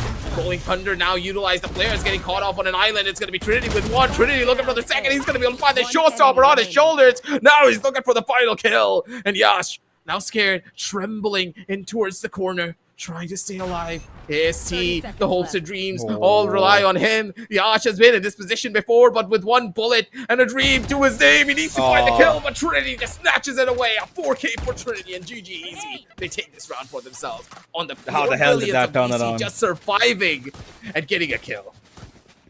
How the hell did that turn around? That was such a chaotic round here.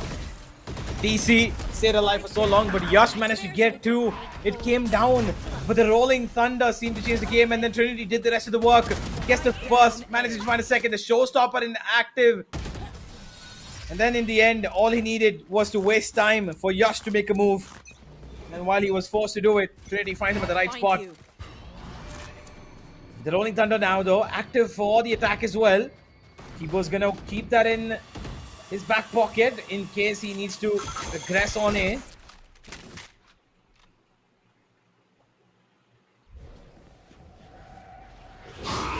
Fowler detects Trinity, but they still don't know about Machiavelli.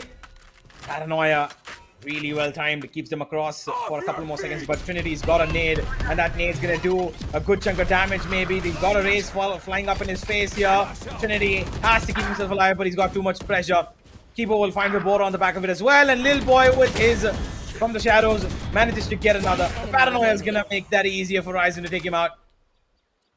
And that is a 4v1 now. GGEZ will be survived only by DC, and he's now looking for a clutch and a half. The Guardian can do this job for him though. Stunned, but not swung just yet. DC will not check his under angle, and that's gonna be Asterisk finding the 4th.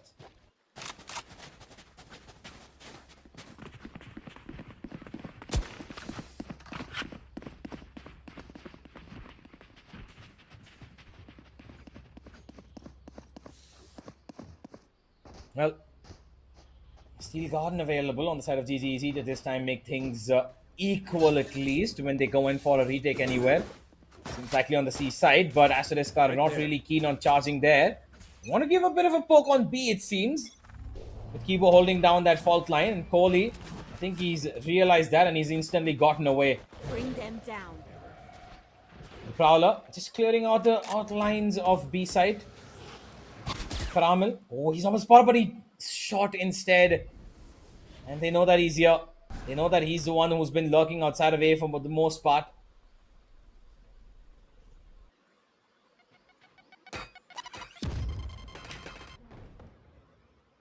The rob being picked up. Yash getting closer to his ultimate as well. And a little bit of confusion here for GGEZ. Where do they reposition? Where do they want to keep the stack going? Outside of A, they've seen them smoking a Prowler. But they're still going for that C stack, hoping that this is the right direction, because the spike is traveling here. There's a wall. There's quite a bit of power to stop this attack from coming through. And they're right about it. Haunt detects 2 here. Maybe a rotation could be called from Asterisk to go back towards B. They've got the time for it. 30 seconds on the clock.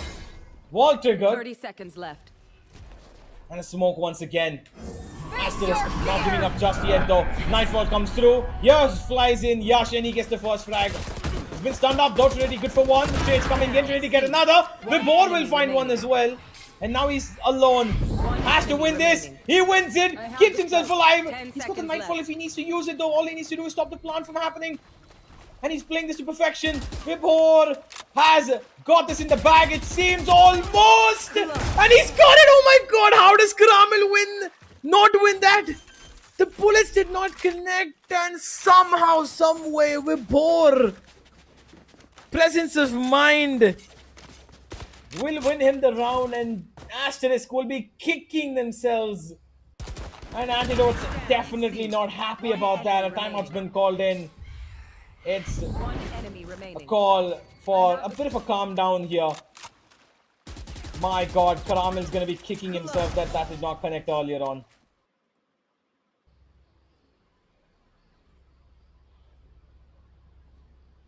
Maybe it was a little bit faster on it. He was on the a little faster from his lurk around. He could have won that round. But in the meantime, I would like to tell you viewers about Nitro's Light 16, which is a bold new look for the battlefield from Acer, which drops in with a clean white finish and the firepower to back it up. Powered by the 13th gen Intel Core processor and the NVIDIA 4050 graphics card, this machine doesn't just keep up, it takes over the competition. The 16-inch WXGA IPS display pushes 165 Hz of refresh rate for ultra smooth frames, a dual fan, dual intake, dual exhaust thermal system to keep things cool when the action heats up, a WASD key standout for fast finger placement, and the dedicated Copilot key, which brings instant access to your fingertips of AI tools built for speed. Of course, cashback up to 5,000 rupees, an instant bank discount offers up to 15,000. Check out in the description. Back to the game though.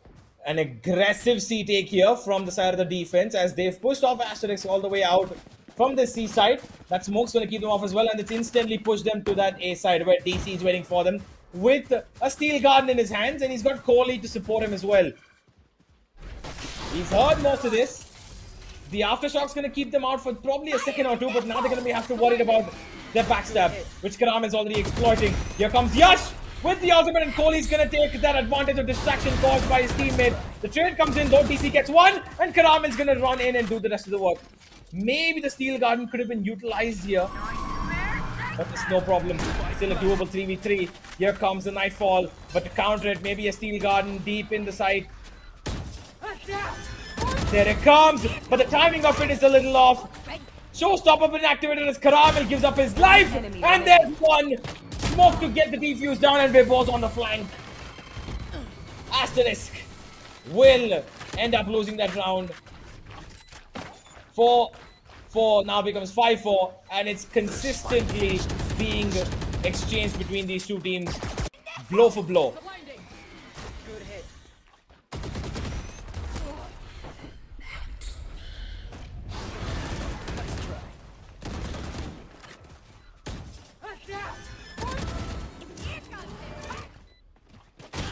One enemy remaining. Well, that was quite a round there from the side of GGEZ. All thanks to Trinity getting that first frag. Karamel caught out in such a weird position there. Didn't expect somebody to come up from heaven at that time, even though he was the one who cleared it out. And now out towards Yash and Vibor. Exchange one each.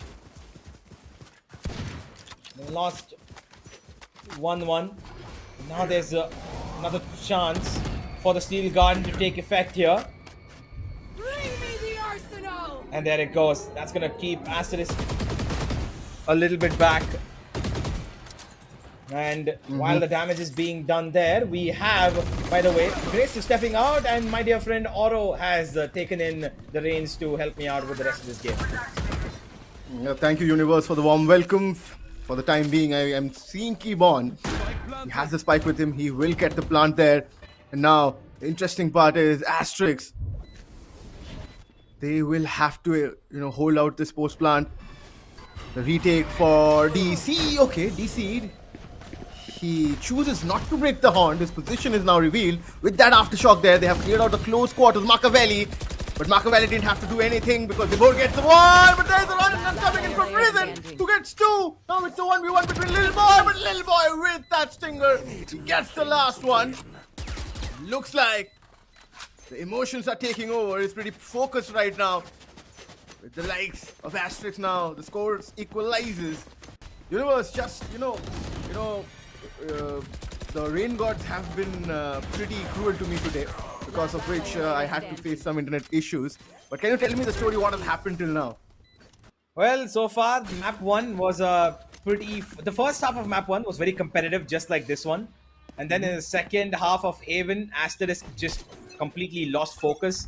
GGEZ beat them flawlessly, didn't even lose a single round. And now it seems to be a similar case once again. They're going blow for blow again here. Yash again finds the opening frag. Trinity out for the count. As Asterisk now have a big ultimate to also utilize in this round. It seems like they're going to take that towards B, while pistol wielders on the side of the defense will have to pop out through the smoke here and look for any sort of stragglers as they can. Karam is holding down that line, and he will make sure that Machiavelli will not be doing anything more than just walking in this map. And Vibor's gone as well. Kohli is also going to take a similar route as DC has gotten one. Picks up a Vandal. Has got most of the attention now towards him. Multiple different angles to worry about, and Kohli's not going to get anything done here. Asterisk will find 6 as GGEZ now will have a final buy in the final round. I mean, looking at the compositions right now with GGEZ, with 2 initiators, they've of course gone in for double initiator composition, which means they wanted to play with a lot more information, because of which they have got those 5 rounds. I mean, Universe, on Lotus, if you say on the defensive half, or if you, to be specific, if you ask me that what's the winning scoreline, or I mean what GGEZ would be looking at, I think 5 rounds is what they should win. And they have got that, and now the question is if they can get this one and the momentum with them. Looks like Asterix has to, be pretty careful on their defensive half. Otherwise, I might feel that GGEZ can win this map. There's a good possibility with the Rolling Thunder there on the breach. Yash will of course use his satchel. DC, his positioning has to be pretty crucial. Does he have a hunt here? Asterix, I don't think they have. They have used it already. The Prowler comes in. DC, he doesn't find one, but Machiavelli has been taken out. Only controller has been taken out. Kohli is waiting for the Rolling Thunder. They're just waiting. They're making things slow. Caramel! Okay. A fight with Trinity over here. The Rolling Thunder being committed. And he uses Razor Vine and he just falls back. The side commitment has not come yet, but Kohli finds one. Nightfall will also be committed, but Horizon and Keyboard there finds value. GGEZ with only 2 man left, and that is Trinity and Vibor. We have seen this man clutch it earlier, but can they do it now? It's going to be difficult. The spike is going to be planted. It's pretty close. Trinity, he was allowed to get that man, but his trade has not come yet. But Caramel, who comes with a flank, and he gets the most important pick onto Trinity. Keyboard just cleans up Vibor over there. The 7th round there for Asterix. Switching sides. Swap has come by. Still a 7-5. I won't say that the game has gone out of reach of GGEZ. They just need to win the pressure, and we will see a match in our hands. Yeah, they did win the previous one, and DC has been pretty proficient in the first map. But it seems like after that pistol 3K that he got in this first round of this map, he's kind of slowed down here. While on the other side, Caramel has been pushing up the mark as he did in the previous game as well. He's been consistent, and his teammates are now slowly catching up with him. That's exactly what he needs as well.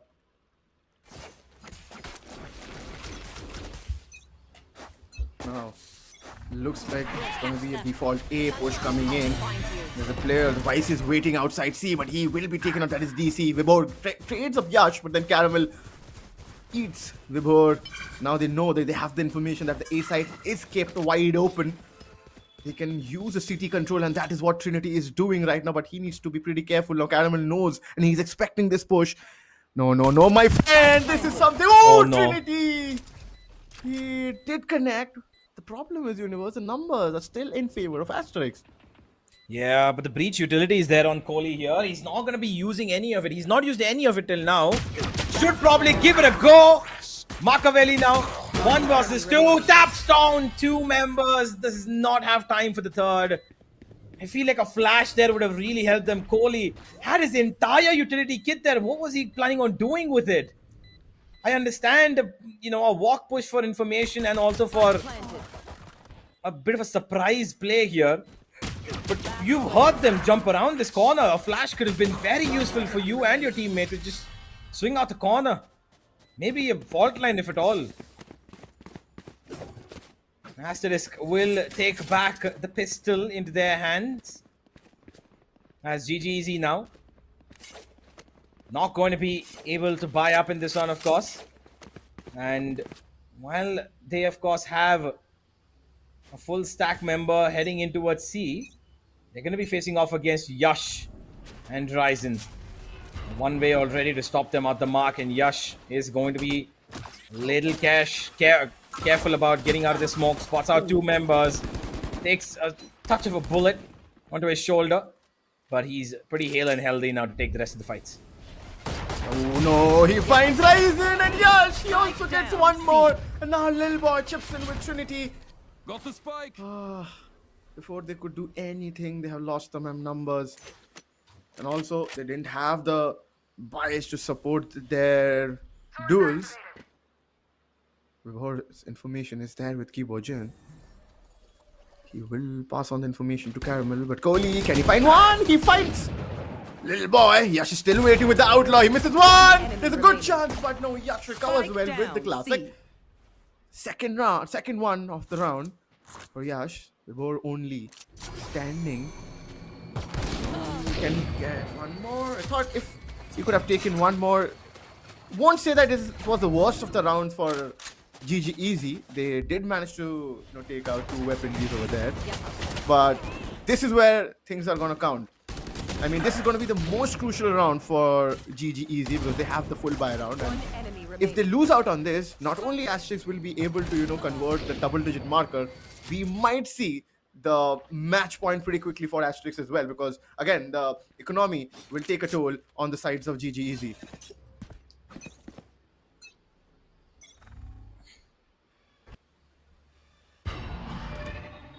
Early A contact. Horn to clear our close angle. No retaliation from Asterisk here. They want to play this bonus round safe, it seems. They want to keep it clean and neat. Not give away any sort of reckless fights. Kibo holding on outside a tree.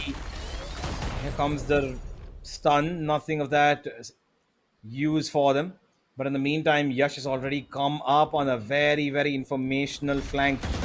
He's cleared off so much ground, even though there is a wall there. He could jump over it with the satchel if need be. But he's just going to hold on to that line, and he's going to find the value for it. Vibor, absolutely zero idea. Spike planted. I mean, Universe, the problem is they're going to get cramped up by different sides. And yeah, Machiavelli, okay, he manages to find 2. Caramel just gets one more. GGEZ, they have the numbers. Kohli finds Lil Boy over there. Flash out. You know the positioning of the last 2 members. Yash, along with Caramel. But Caramel takes a little bit of damage. We know what this man can do. The guy from the main, that was TC, takes down Caramel. Last player towards Link. Dodges the flash pretty professionally. Yash. Okay, he finds one. Kohli is immediately pretty quick on his feet to take Yash down. So the most important round for GGEZ has been converted. I mean, I saw that the first map was Heaven, right, Universe? Yes. I'm a little bit shocked about the fact that how did Asterix manage to lose on that? I mean, they're pretty strong on bigger sided maps, and we have seen them doing pretty well usually, and in recent weeks in their matches specifically when they have faced GGEZ in the past as well, and also that's teams like Rat Syndicate who are also strong in a map like Heaven. But now we will have to focus on the other round. We'll have a talk about that later. Lil Boy has taken rubble control pretty early in this round. Prowler will have the position revealed of TC. He couldn't destroy it. obviously get paranoid over there. They're moving in towards C. But the Vice is the only man who's going to help in. Usually, Caramel is one of those to be trusted with a side. He has done it in the past. There's a showstopper for Asterix. It's not going to be easy, this plant for GGEZ. Yeah, it definitely isn't. There's a lot of resistance that is now piling up on that C side. Slowly but surely. It's going to be a quick push in. And Caramel with a big shot, and Machiavelli will trade him back. DC finds another as well on the flank. Lil Boy will trade back onto DC, but there's nothing more than that. It's a 3v3 at the moment. There is an Omen ultimate available for GGEZ to use, but they're not going to go for it. It's going to hold on. Holy will get the plant. And with that, he's got a Rolling Thunder as well. This now is a round-winning ultimate. First spot, Keyboard's been spotted. And there's one more on the back of side. Ryzen's taken out Vibor. The Rolling Thunder now. Goodness, up to no. Keyboard. But he needs a frag first. He needs to win the first duel. Kohli. He's gonna run around the map here. And he's gonna get caught up by Lil Boy. Holding on to that angle. Thank you. No playing around the pillar this time around. My ult is ready. Push my button. Save the day. I mean, Lil Boy did create a lot of problems. The flank which he was into was successful, because of which the pressure was created. I mean, if he did not come, see the way he was rotating from the A link towards B, he did not go in towards CT. He came back, and now Hacker has decided to take a timeout, which is required because Asterix have hit the double-digit marker now. Now the question is, if they're not able to pull things back, we will definitely see the third map. But GGEZ doesn't want that, because we know what Asterix is capable of. Knowing the fact that they have won, series where they have lost the first match and then went on to win the rest too, and this is a match where you're qualifying for LAN, you would want to win this. This is a must-win game for both of these teams. You're eyeing for that Asia Pacific slot, and now the slot is one step away for GGEZ and Asterix. They just need to survive this 2-3 rounds actually. Yeah, absolutely they do. They've got a bunch of ultimates here. Both sides, actually. A Nightfall and a Showstopper on Asterisk. And Caramel's one away from the Steel Garden as well. On the other side, Trinity just 2 away from his Showstopper. Could be built up in this round. Get him the orb outside of C. Send him in. Maybe to take a fight. Whether he gets it or not, it's going to be available in the next round to them. Could be a very important ultimate. And seems like C is once again the point of attraction for the attackers. Recon to reveal their intentions here. Broken down instantly. And B is also going to be cleared out by Ryzen as he runs back to help his teammate on C. GGEZ are showing their presence on that part of the map a lot more, as Machiavelli single-handedly going to keep A main in his hands. It's a standstill for now. Neither is Yash moving forward, nor is Machiavelli interested in doing so, because the minute Machiavelli loses his life, there's going to be no more smokes available. And after showing that C presence, GGEZ now heading in to the sniper held by Yash. This is a good position for Yash, but there has to be some utility, and now his position is going to be very difficult. He fights! Oh! He connects! And he gets fully blinded Trinity and Machiavelli, and now the problem is they don't have any smokes. They have to commit more bodies. They also do not have the weaponry advantage. Remember that this is an eco round for GGEZ. We might see the 11th round come in. They have the Nightfall. The Vice has just gone back. Caramel knows there's a player towards the right, but he takes TC first. He jumps in. This guy is so confident. Enemy remaining. Jumps up on the box and finishes off Vibor. The 11th round comes in, and with that, we see 4 ultimates available for Asterix, and looks like they are not going to show any kind of mercy and convert that 12th round.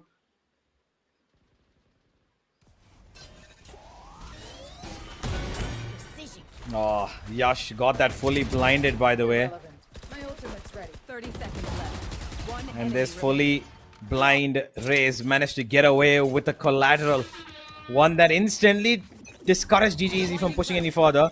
But now, it's going to be a battle of the ultimates. And outside of A is where it's all going down. Lil Boy finds the first blood though. Here comes Kohli with his ultimate and he's pushed Vibor to go and utilize it. But Lil Boy, he's standing strong. He's gonna find 4. And while Ryzen might have taken it out, he's feeling the pump in his blood right now. Ryzen really happy with what his team's been doing on this map. As we reach map point, and it seems like we will end on a similar scoreline to the previous one, as both these teams will probably exchange their maps. And look at Lil Boy. I mean, the way he's shouting. I mean, that boy is to be watched out for if he's qualifying for LAN. Hacker, he has taken a timeout, of course. They would want to discuss few things. You know, from here, there's very less chances of, you know, making mistakes because you cannot lose out on rounds, of course. With that Nightfall and the Omen ultimate, which is from the shadows, what can they do? And the problem, one more problem is that they don't have the economy to fight with Asterix right now, who are just, you know, looking so dominant and free flowing. Asterix on the other end, they're looking much more. I mean, they're pretty comfortable on this map than what they were on Heaven. And now this is where Asterix becomes most dangerous. And GGEZ knows about these things pretty minutely, and Hacker would be, you know, transferring these things and would have said that it's okay, nothing has gone wrong yet. Just need to play each and every round with your merit, and you can still take things back in your favor. And let's see how they can do it. Trinity Cross will give the sound. He has to fall back. Machiavelli finds Yash. Trade is there, so they have started well now.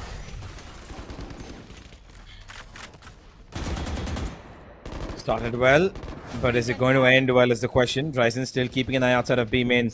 Gonna use both his prowlers there to make sure that nobody's lurking around the corners. DC, in the middle of all of that, is still outside of A. He's gotten trouble outside. Pretty much walked into Karamel's vision now. He's gonna spot him most likely in a second. I think Karamel's seen him. He's gonna retrieve back now, and Vibor has also found Ryzen. One more could come his way. Kibo's the only one who manages to find a trade in between all of this. And Asterisk will play a 4v2. Oh, Karamel spots out 3 members there. Instantly triggers a response from the attackers.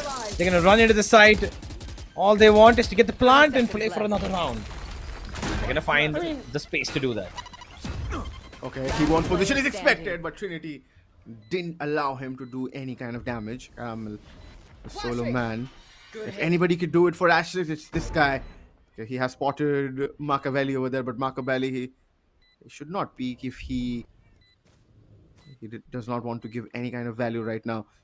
Caramel on the other end, he's expecting somebody to push through B. Nobody's there. Trinity has, of course, pushed in towards Heaven, and DC is the one who will find Caramel over there. Upgrades his weaponry from a Spectre to a Phantom. The game is still alive, as I said, 7-12. And timeout from Hacker did pay off for a while, for one round at least, we can say.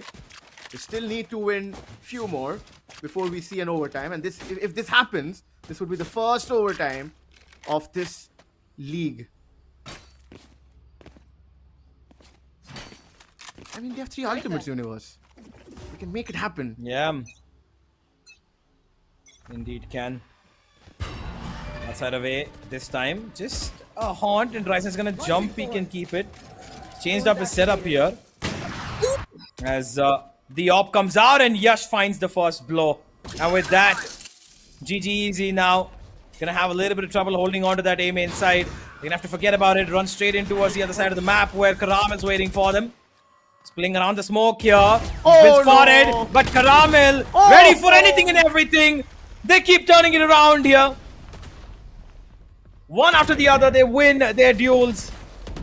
And it's come down to a 5v2. A steel garden as well available if need be to secure this perfectly. Karamel doesn't even need it. Gets a 3k for himself. Yeah.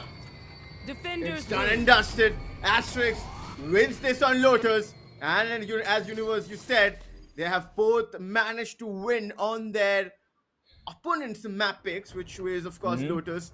And the way, heaven turned out, we thought that we are ready for an upset coming in because Asterix were, of course, the favorites coming into this game. But GGEZ have turned things back in their favor. But now, Asterix with this map win, what is going to happen on the third map, we will know about that. But the way they have, executed their plans is what we are impressed about. We always say that Asterix with the inclusion of Antidote have become a different team, and we are seeing them evolving with each and every game and each and every map. And this is something which is a very, very positive note, which the boys should be proud of. Yeah, absolutely. Winning this map was a very important one for them indeed, and they've been able to successfully get that done. 13-7, and no real difference between the previous map and this one. Aztecs look a lot better on right now, but now we're heading to Ascent. We will end it on the most default map of Valorant, as of course I expect a little bit better stuff from GGEZ on that map. We of course are going to expect maybe a different composition to come out of them. Maybe a neon will come into play. I'm not really sure, but there is a lot of work for them to put into this map now. A third map is going to be coming to decide. It's a glorified best of one now. Who is going to be the team that steps into that final with SATUL and play on the 11th of October in Bangalore? But for now, this map has concluded with Asterix winning. And I think that I really like the way they were playing. Ryzen consistently pivoting on that B side on the defensive half, where he was taking information on both A and B. And Karamil, once again, proving to be such a strong, dependable member of their team, to give him an entire site by himself and say, okay, you know what, you've got this. We're going to just do our thing on the other end of the map. And it just worked out perfectly. Yeah, one thing is there, Universe. I have seen when a team is wanting to play a double initiator composition or a double controller composition, it has to be well practiced. And knowing the fact that GGEZ is a recently formed team, where Kohli, I saw him last week only, he was playing with Chilcott, where Helif was also part of that team. So now with that fact present there, that team SATUL is of course set with their own lineup with Hoax and RVK and Helif and Techno over there. So this is something where when you're trying to play a composition which is not your strength, they did manage to pull in some good rounds, but some things there's room for errors, or there are margins which you should be pretty careful of, and that is something which gets exposed once the amount of number of games what actually Asterix is putting in, because they are in a boot camp, under a specific coach. And of course I saw Hacker as well, and so it's most definitely something they're also preparing for future, and we can see, and we all know that what Vibhor and what Kohli and what these guys can do, and the glimpses are already there, but that game time, so they're also getting better with games and better with maps. So there is an edge between both the teams, and for the time being, it looks equal. But whoever takes the third map is, of course, gonna hold that authority and say that we are superior than you for this Acer Predator League 2026 India Qualifiers. The scoreboard is right in front of our screens.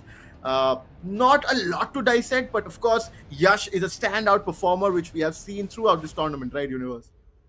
Absolutely. Yash was doing a lot of the heavy lifting, especially on his attacking side. I think he got a lot of those first bloods, and 9 of those, of course, are there in his hands out of the entirety of this 20-round game. It's crazy to think that he's got close to half the first bloods in this map. Deservedly will be the MVP. 306 ACS from this kid. And now he's heading into map number 3 with quite the confidence. Ladies and gentlemen, we have Ascent on the other end of this one final map to decide our grand finalist. Who is it going to be? GGEZ or Asterix? We will find out after this short little break.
Ladies and gentlemen, welcome back. Map 3 is upon us, and we are heading straight to Ascent to find out who's going to be the winner of this lower bracket final to enter the final with SATUL, who will be playing in Bangalore on the 11th of October, a month away from now. While, of course, we are looking at both these teams to be equally competitive, it has been interesting to see that they've taken each other's map pick as their victory points. And now Ascent is coming down, and I'm excited to see what's going to be the composition between these by these two teams. Is because I expect Asterisk to go for a pretty simple, straightforward. Maybe they go for that KO Sova double initiator comp, but maybe GGEZ go for something different here. What do you think, Oro? Before I say about the composition, I would want to say that last week they beat SA12 on ASIN. And I mean, SA12 is a pretty strong team on ASIN with regards to they are a very trade heavy team. They stick by each other, and that's what Asterix have also done in recently, because of which the recent success is what we are seeing. And now you are correct about the fact that that double initiator is something which we are again going to see. Let's see if that KO comes in along with that SOA or not. With that being said, I again will see Yash on a duelist, which is what is something has changed the courses for Asterix. We have the agent selection screen. Okay, this is the map veto. The decider map is what is happening on ASIN, but as Universe mentioned that Heaven is something which was Asterix's map pick, but that was actually GGEZ's map pick. So they actually won their own map picks is what I am seeing. But okay, we'll have a talk about that later. The important thing is that the agent selection screen is right in front of our screens. Lil Boy on that Omen as expected, Ryzen and Keybogen, Sova, and that KO now comes up. Also for Kohli and Machiavelli, the similar kind of agent composition. So the only change is that Vibor is playing a Killjoy and Caramel has gone on to that Cypher. Now, with regards to Jet, is something we have debated for a while, and we have seen that there are much better agents than Jet right now in the current meta. You can use a Chamber, which of course not a duelist, but then if you want to use an operator, I mean, Chamber is a much better way to do it.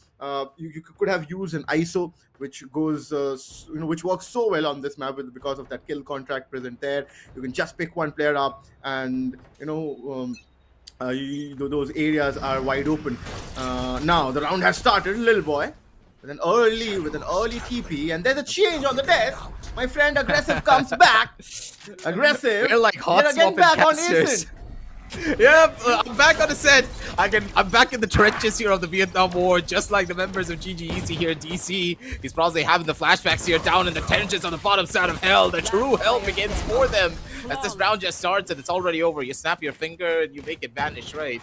I come onto the desk and seemingly the members of Asterix, a fire has been lit under them, just like you, Oro. You came on the last map to try to replace me, and now I'm here to come back in Universe's place. Asterix seems to have just turned everything around. They took such a convincing victory in that last map that I was pleasantly surprised to see that they were able to make such a turnaround. And none of the members of GGEZ were even wise to what was going on.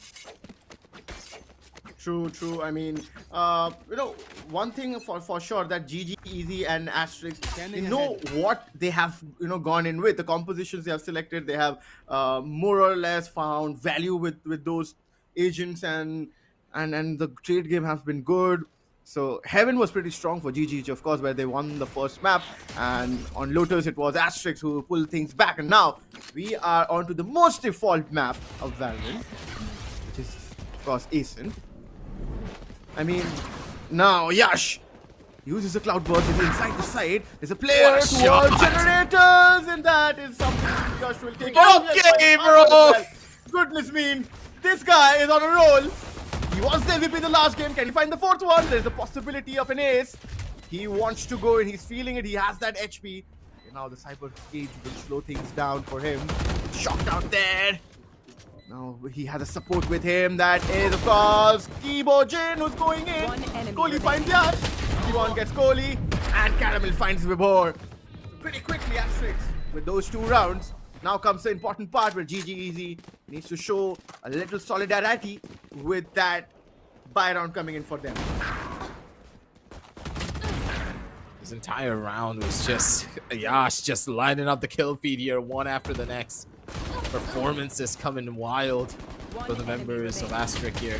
And them having that consistency to take out all those players and just not to really lose out on any of their guns is now going to make this attack side a little bit more easier for them, allowing them to build that economy that is also important whenever you're playing Ascent. The map can just really stray away from your favor if you're not too careful about it. So with this engagement, now let's see what the turnaround point is going to look like for them. It's going to be Yash ready up and waiting. Kohli's going to be able to find an instant kill. That's Karamel to take a back seat here. A little bit of a nuisance that they had to deal with over on this B main side lane. But the fact that Kohli was able to get an early catch onto Karamel, that's going to cut off a lot of their lurking points now. It seems like I've traveled back in time here, Oro. To see these exact two compositions. Come on, man. I don't want to play Ascent. The 2022 Ascent, sorry. The 2022 or 2023 Ascent, where this kill meta started. Yes, 0 point there. And destroyed. Trinity is just waiting, but that fragment just delays things. The dash, of course, is not going to be of any help. Ryzen gets Kohli. The numbers equalize. Now the alarm bot needs to be destroyed. There's someone always there for Asterisk who's just destroying each other's abilities, helping each of them. That has been a strength for them. Now first news. There's a value for Yash. 30 Finds seconds before. This man always manages to do something. The fragment comes in, but Enemy keyboard remaining. swings and finds Trinity. Machiavelli has also been taken out. It's going to be a 1v3 for DC. He doesn't find anything. The third round comes in for Asterisk. Asterisk, I mean, aggressive. There is something with Asterisk. You know, once they lose out on the first map, they tend to become a much more stronger team. You know, this is for the second time, right? I mean, this is for the second time in a tournament where they have put into a lower bracket situation where, you know, the tables have turned against them. Everything is, you know, looks like that they're just going to lose, they're just going to bow out, they are just going to get eliminated, and they throw the Hail Mary and they connect. That has been the story for Asterisk in this month, and September has turned out to be lucky for them. Absolutely. It's not about even about the luck, right? It's all about that synergy that they're bringing onto the table too. The way that their members play, the way that they're able to isolate these gunfights with one another. The team synergy is one of their biggest power points in so many of these rounds, and that's exactly what you want to see when your team is just in that perfect zone, in the element that you want them to be in. The shots are just going to keep on connecting, and once again, the members of Asterisk just showcasing that the 3-2-1 setups that they're generally known for are so much more better than what it used to be. Map number 1 was just a flash in the pan where nothing was working out for them, because in map number 2, the team has now evolved into something greater and better. Karamel needs to be careful of what could be waiting for him on the opposite side, but look at Yash, an absolute danger coming in like a speeding bullet. Just to instantly catch out on those two players. 0-3 now. Going on to a 0-4 as GGEZ yet to figure out what the overarching strategy is going to be looking like on the attack side, mind you, with the defensive side being a lot more stronger on this particular map, because Ascent historically is a much more defense-favored map because of this particular setup and how aggressive you can play. GGEZ, they need to step on the gas pedal right now, similar to what happened in match number 1. This pause being taken by Hacker is the turning point that they needed to take the map of Haven and win it on a 13-6 scoreline. Will history repeat itself for this grand finals? This is going to be a reverse sweep if I've ever seen one, because GGEZ, they had a rush showing in game number 2. But in game number 3, if this continues, it could be all but over. This one round pretty much will set the pace for the rest of the game.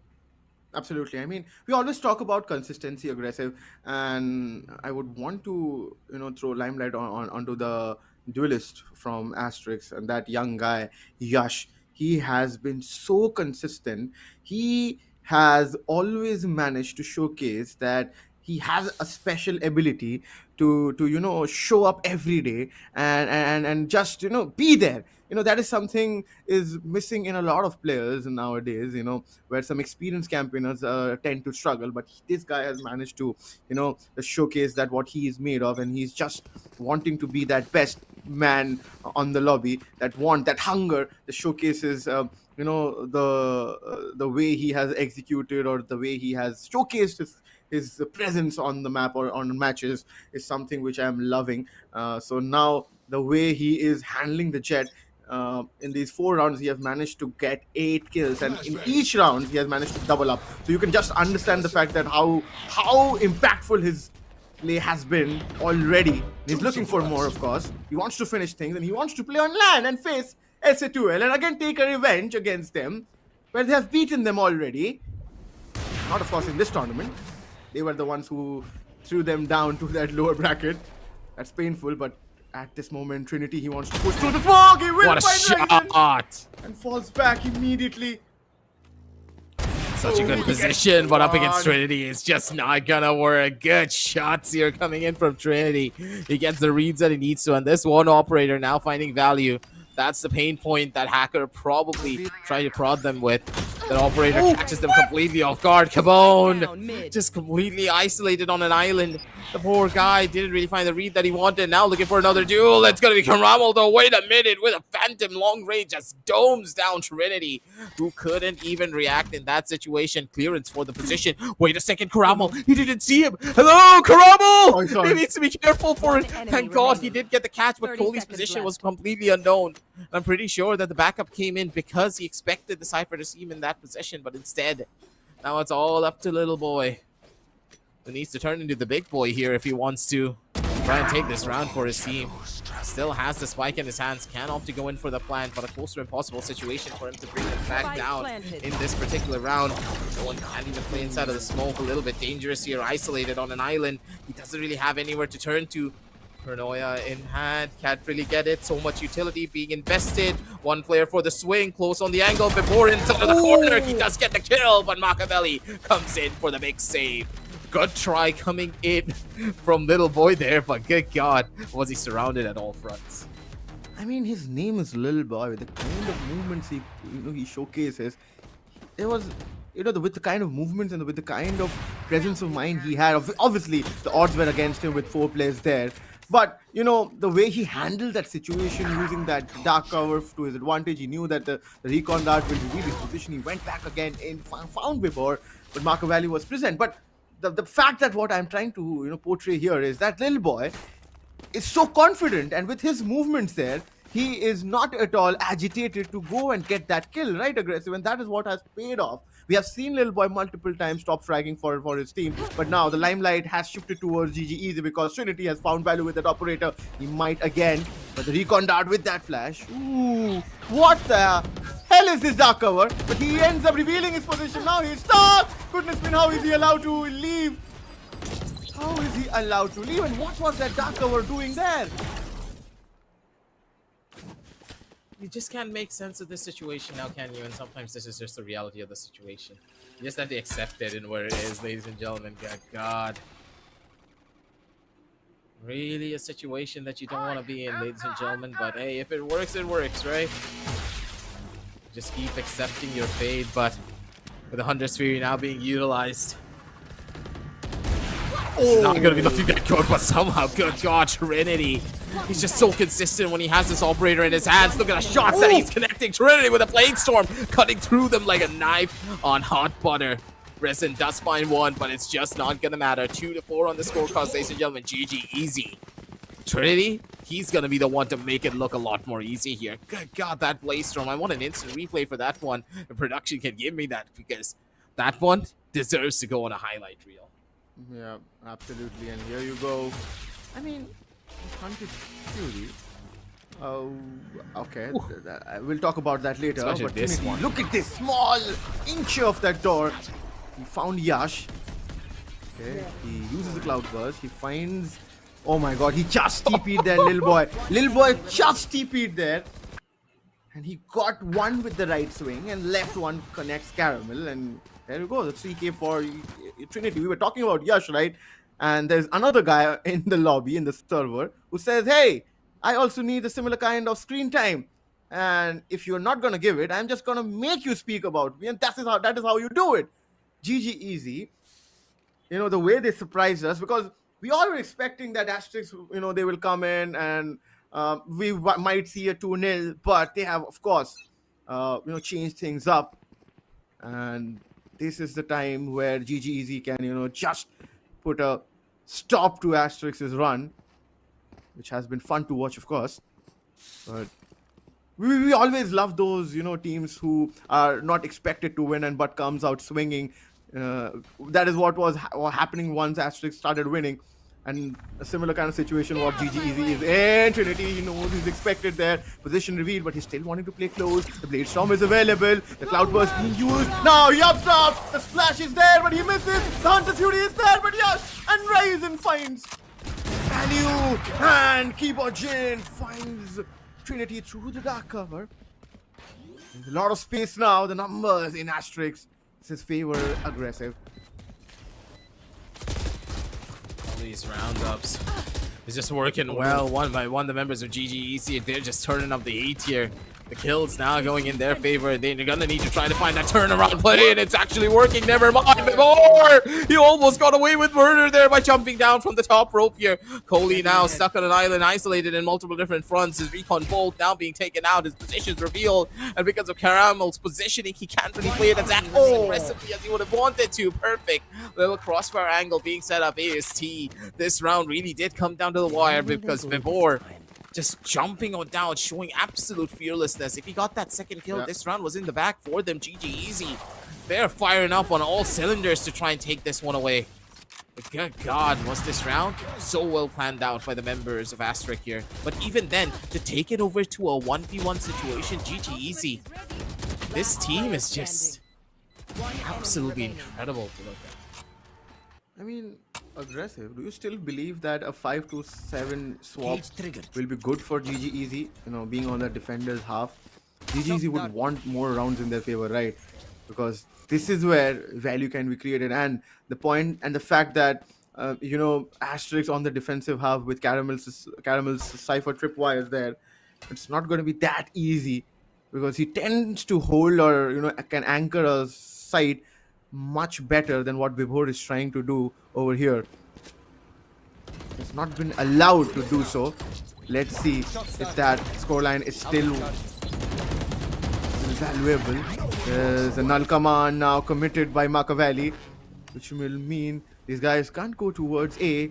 They have to go in towards the other end where Vibhor is ready with his lockdown, and that is something they want. Now Asterix, what are they gonna do? They have a neural theft. They also have a null command, and they use it now. And the fragment comes in. They have spotted there that the Stova is there with All Father. They have all gone in towards B, and Yash has been taken out. Keyboard did manage to trade him out, but the neural theft is going to be used. Vibor's position is revealed. He is there with the Spectre towards 4 now.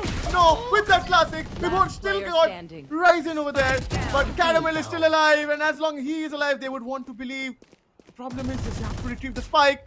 10 seconds Both left. the players with the high to low setup. He finds one, but Kohli with that pre-fire gets Caramel, and he quickly gets up to that three-round victory mark. GGEZ, that coming in, with that comeback coming in their favor with 2 rounds buffer, which was initially a 4-0 scoreline.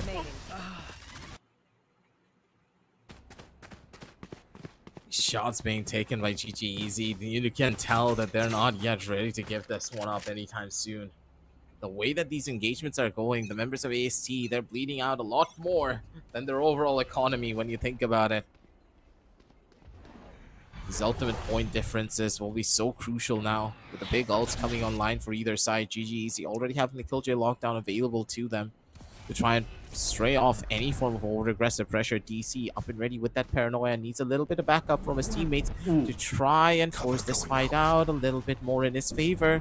Smokes now utilized. It's going to be Trinity holding down the line over for the first. He's already spotted him out. Machiavelli's going to come in for the big save. Catches out Yash, so they cannot have a fast entry anymore. They need to run in towards the side, but this is an instant rotation coming through for the members of AST. They're going towards mid, but they're running into a stack. Both the players, they're just waiting inside of the side, and this could not get any worse. They're going to need to try and find a kill before they enter onto any of these sides, but look at the way the GGEZ are playing. They're playing so defensive because they know they're stuck in towards mid, and they just need to play for their spawn sites. Wherever they go, they're going to get pincer from both sides.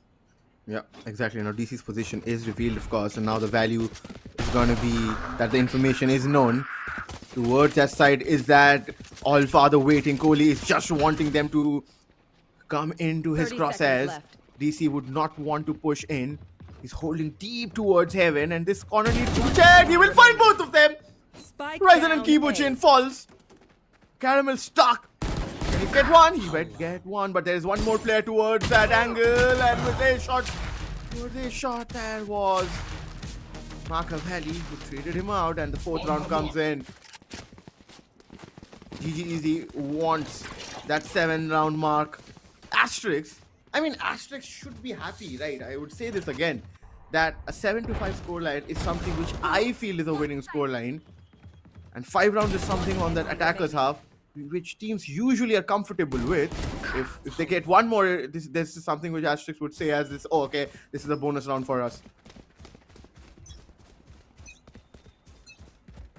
It's just working out well. They need to be worried now a little bit. GGEZ have an operator back online in the hands of Trinity. This operator has been a big thorn on their sides for these last couple of rounds. And looking at AST,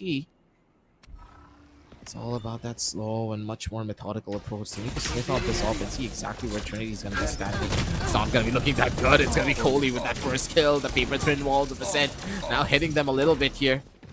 Worried about the killjoy Molly, but honestly speaking, they're not even thinking about it.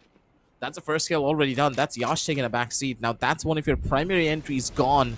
How do you want to take this fight? How do you want to try and turn this one around? Coley in the perfect position. Trinity is already spotted, but fact is, Trinity at the perfect off angle. The clearance needs to come through. He doesn't really take the shot. Yes, he does. Positions now revealed. He's looking for more here. Double dipping. A bit risky as Trinity. He's trying to feel out the positions from his opponents, but the fact that they have that first kill, look at the discipline coming out from them. Not really over-aggressive, but it's going to be Coley who gets caught off on an island. Immediate killjoy lockdown being utilized to try and stop them from trying to go in for an over-aggressive play here. 30 seconds left on the clock. They can't really go in for a rotation anymore. They have to enter onto the side. They don't have much of a choice. And Vibor, he's going to be the one to hold down on this defensive line. A little bit of a better weapon. Vibor is actually able to get back in towards the back of Saki. Now Odin just reigns supreme. The All-Father just rains down his judgment. Machiavelli's going to be able to shut down another one. Rizen's going to be inside of the side. But now they're looking for the trades. 9 seconds left on the clock. The shots coming in from Machiavelli are just going to reign supreme. 5-5 to equalize out the scoreline. GGEZ, they're back as soon as that pause came in from happening. I mean, the way GGEZ are slowing things up for them, they're not committing. You know, they're not, picking up those fights, which is why Asterix has been feeling it. And that this is something which is not Asterix's, strength, which we have seen in the past when they have, usually been made to wait, or they are always fallen short, because they're always inching for that information.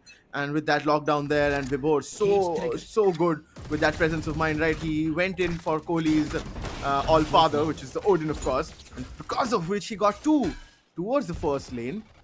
I mean, this is something that can change the course of the round, and which is what happened there. Now he'll miss, but he is still saved. No, he is playing with fire. That's so close. The Lombard being taken out. Kohli is just waiting with that Odin. If somebody comes in towards Pizza, he is gonna go berserk with that weaponry. Both the Sovas have their Hunter's Fury available. Nobody has committed. GGEZ once again wanting to play it slow. The garden control has been so good, right? With these two players there.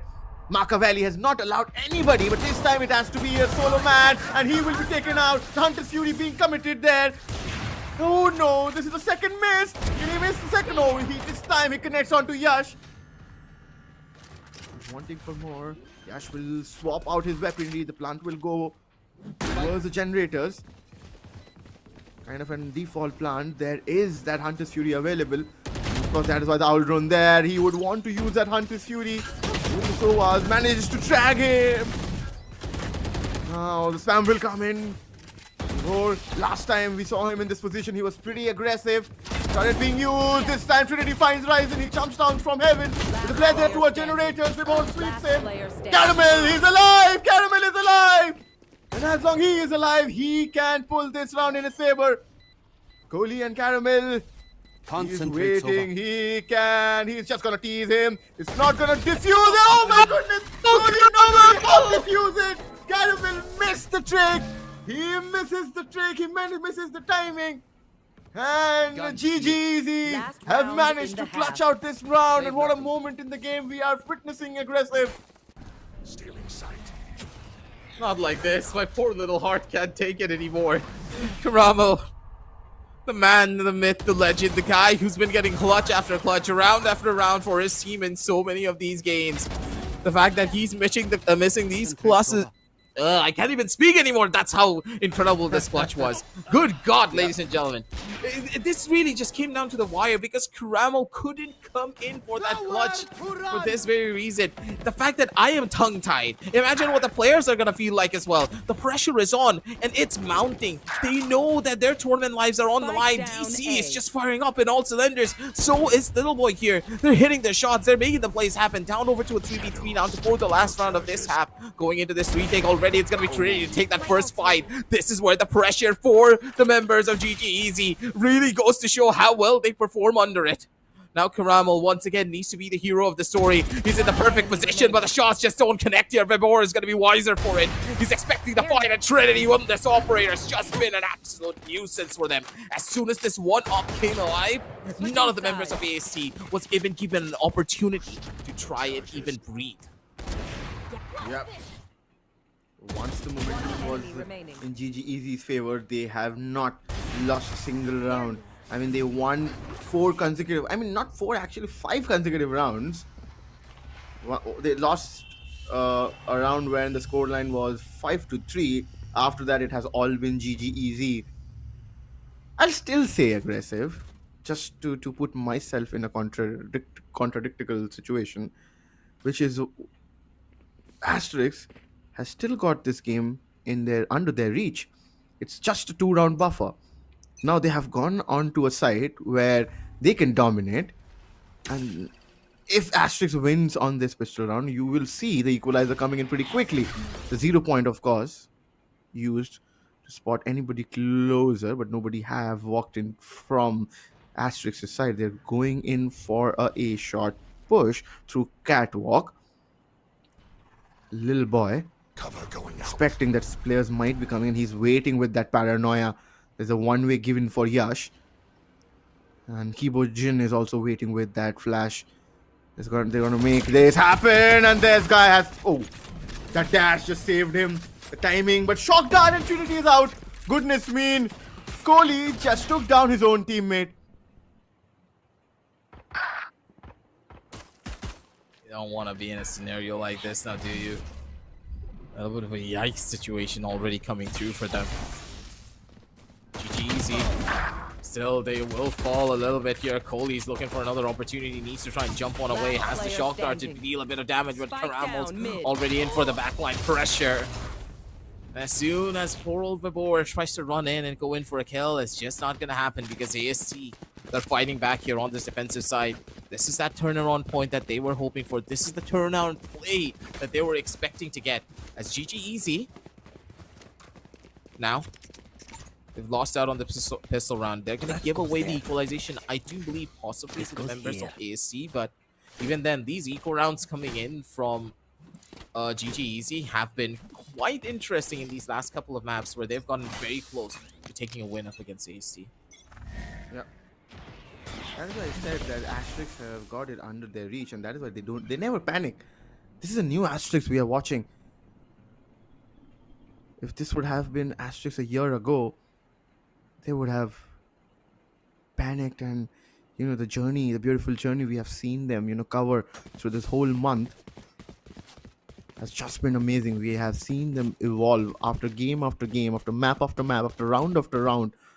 They've just gone on to be from an average team to be a team to beat. And they're also in a situation what we used to see a team like Global Esports do. They used to come back from down the in lower brackets and then used to win on those situations. But now Caramel, he will be spotted. But Keyboard Jin is there. He gets 2 before he gets taken out. The numbers advantage is still there. Vibor doesn't have the HP to play with. He only has 13. They would have recovered 2. Yash finds Trinity now. This looks much more convincing for Asterix. With Vibor not having that HP to work with now, he has spotted The man with the edge with information would have been One passed enemy on. remaining. Little boy gets Vibor. Now DC's position is of course revealed for. They will jump down. Okay, he gets Good one. shot. Little boy comes in with a swing and takes down DC. 7-7, as expected. That if question was, if they lose on the pistol round, we will see an equalizer, and we did see a loss from GGEG's side, and we have the numbers equalized on the rounds at least for the time being. Both the teams, for the viewers who have just recently joined in, both the teams have 1-1-1 each. This is a best of 3 series. Whoever wins qualifies and faces SA2L in a LAN situation, and they would be eyeing for that Asia Pacific slot for that Acer Predator League 2026, which is going to take place next year. Now, when and where it's going to happen, the dates and the location will be revealed for sure, but this is the moment where GGEG needs to step up. This is a buy round aggressive. And they're gonna need to make this one happen. It's gonna be Yash. He's gonna be first in line for that. Beautiful kill coming out from them. One shot to the leg and an immediate body shot coming in from Risen. Both of the players understanding that, hey, yeah, they might have full armor, but we can easily try and take that fight against them. Close on the angle. It's gonna be Yash who takes the duel. Oh, he's gonna be good for the first. Cloudburst to come in for that save, but he's just not gonna be able to do much to try and keep himself alive there. Trinity position reveal. No real utility to try and give him that edge. Kibone's gonna fall actually towards the side of short. No. This has gone from bad to worse. Look at the positioning coming in from Trinity. Even though he's under pressure from so many different sidelines, he's still able to find that turnaround play. Little boy now needs to try and maybe find this kill. One of the players to be spotted. Yes, they do get it. Little boy, beautiful kill over under the first. Paranoia utilized, but it misses. And now Oh my Karamel, God. once again, the hero for the story. He needs to be the game changer for them. Karamel needs to break through this wall. Has the Cypher Cam. Gives him some info. Plant, not across. Needs to go in for the kill. One after the other. Slow lurk up. Karamel needs to get the clutch of the century to try and turn this tide in his favor, but he looks in the opposite direction, and it's going to be Trinity with the clutch, ladies and gentlemen, to take the victory. Good God, GGEZ. They know how to make my blood pressure rise. This game is not for faint-hearted. We have recommended this hundreds of times, and this is why we love Valorant. The adrenaline it gives us in such competitive action is what we live for. And that is why I wanted to become a caster in first place. Because I love this.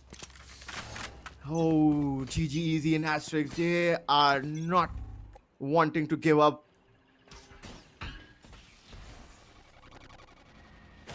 Yash is waiting. He's playing pretty aggressive, along with Lil Boy over there. The recon dart will, of course, reveal the position. If we were, I mean, that information should have been passed on that. Only one guy should have gone on for that reveal. Destruction. I mean, okay. Now they know that this is going to be a fast execution. There's one guy stuck through on the smoke, but the paranoia will mean that Machiavelli will connect onto Yash. Trinity finds Kibo Jin, and Machiavelli finds Lil Boy. But Ryzen is still alive. Numbers game, not in favor though, but can be managed. They have the lockdown. If they want, they can commit it.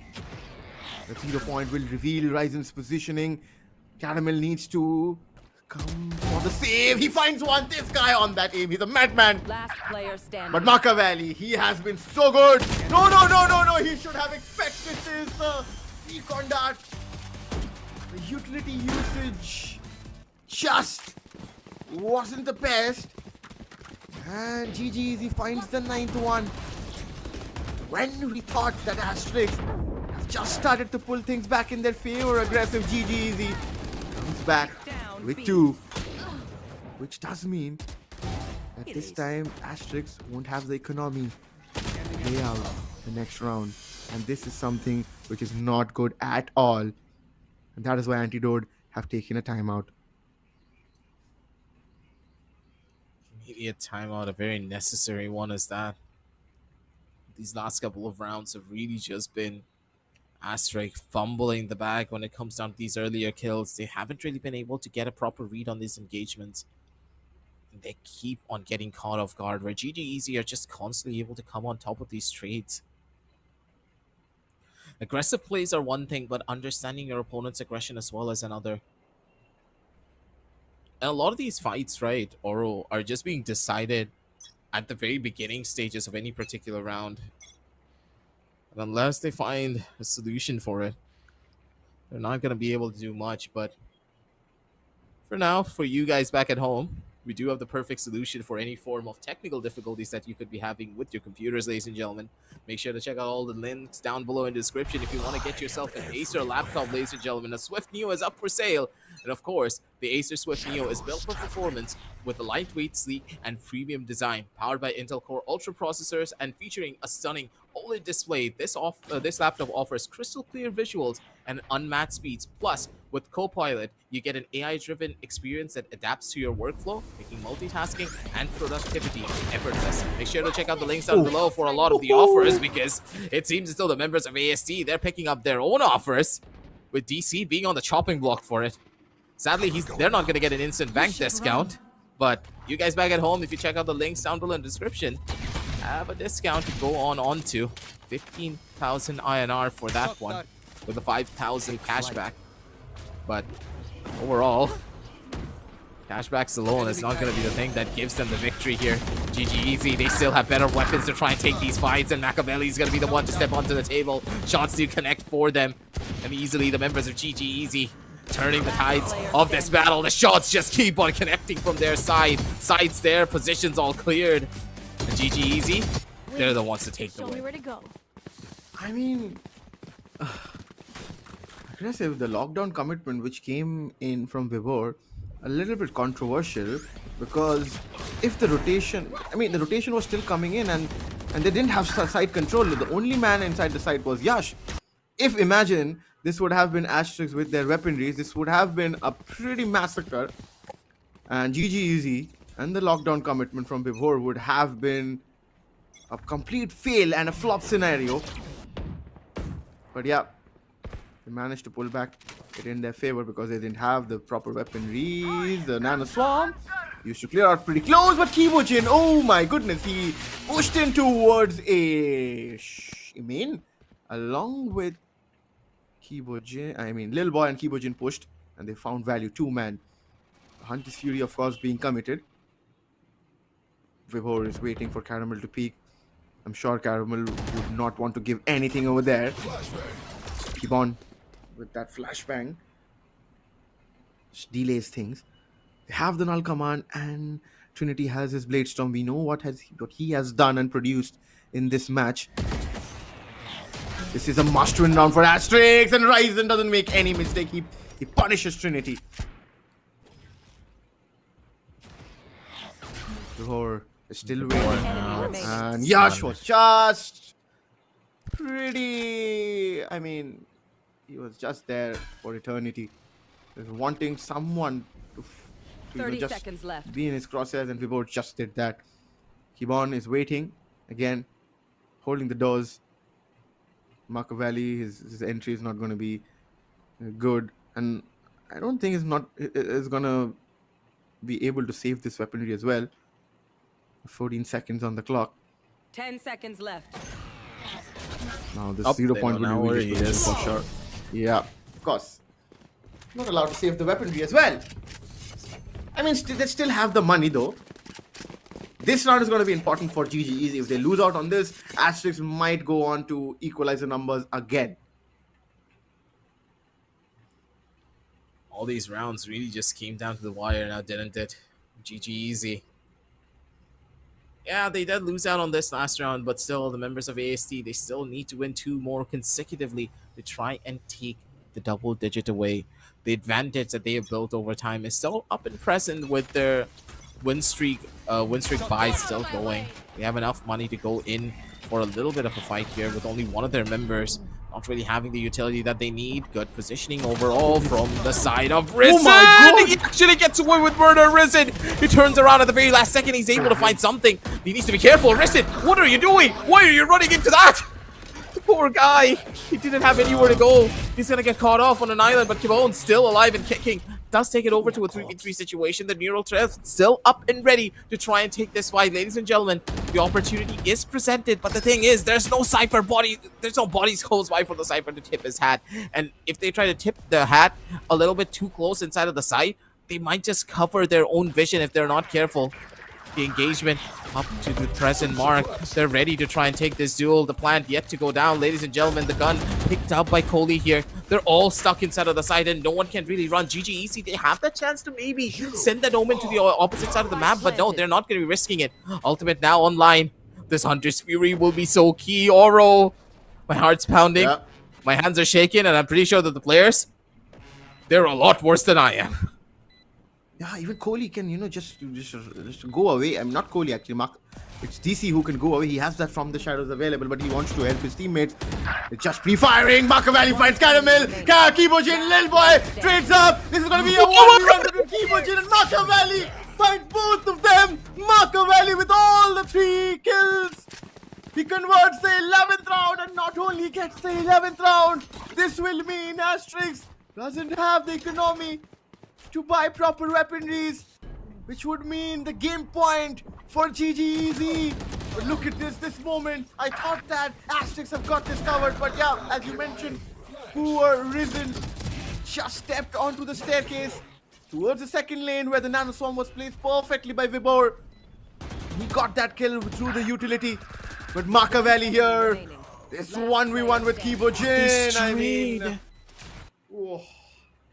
So good. It shouldn't so good. happen. He saves the day for the time being for GGEZ.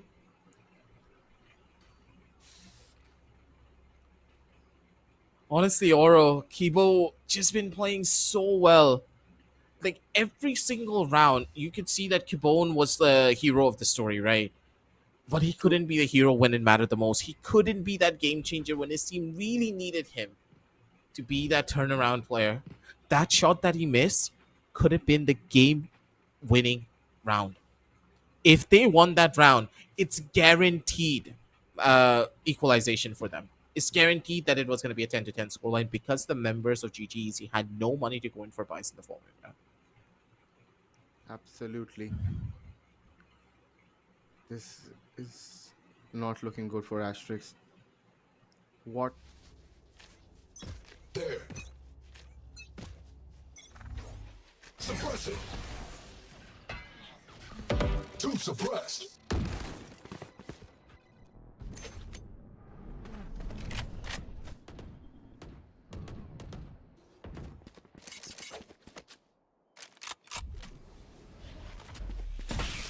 Here.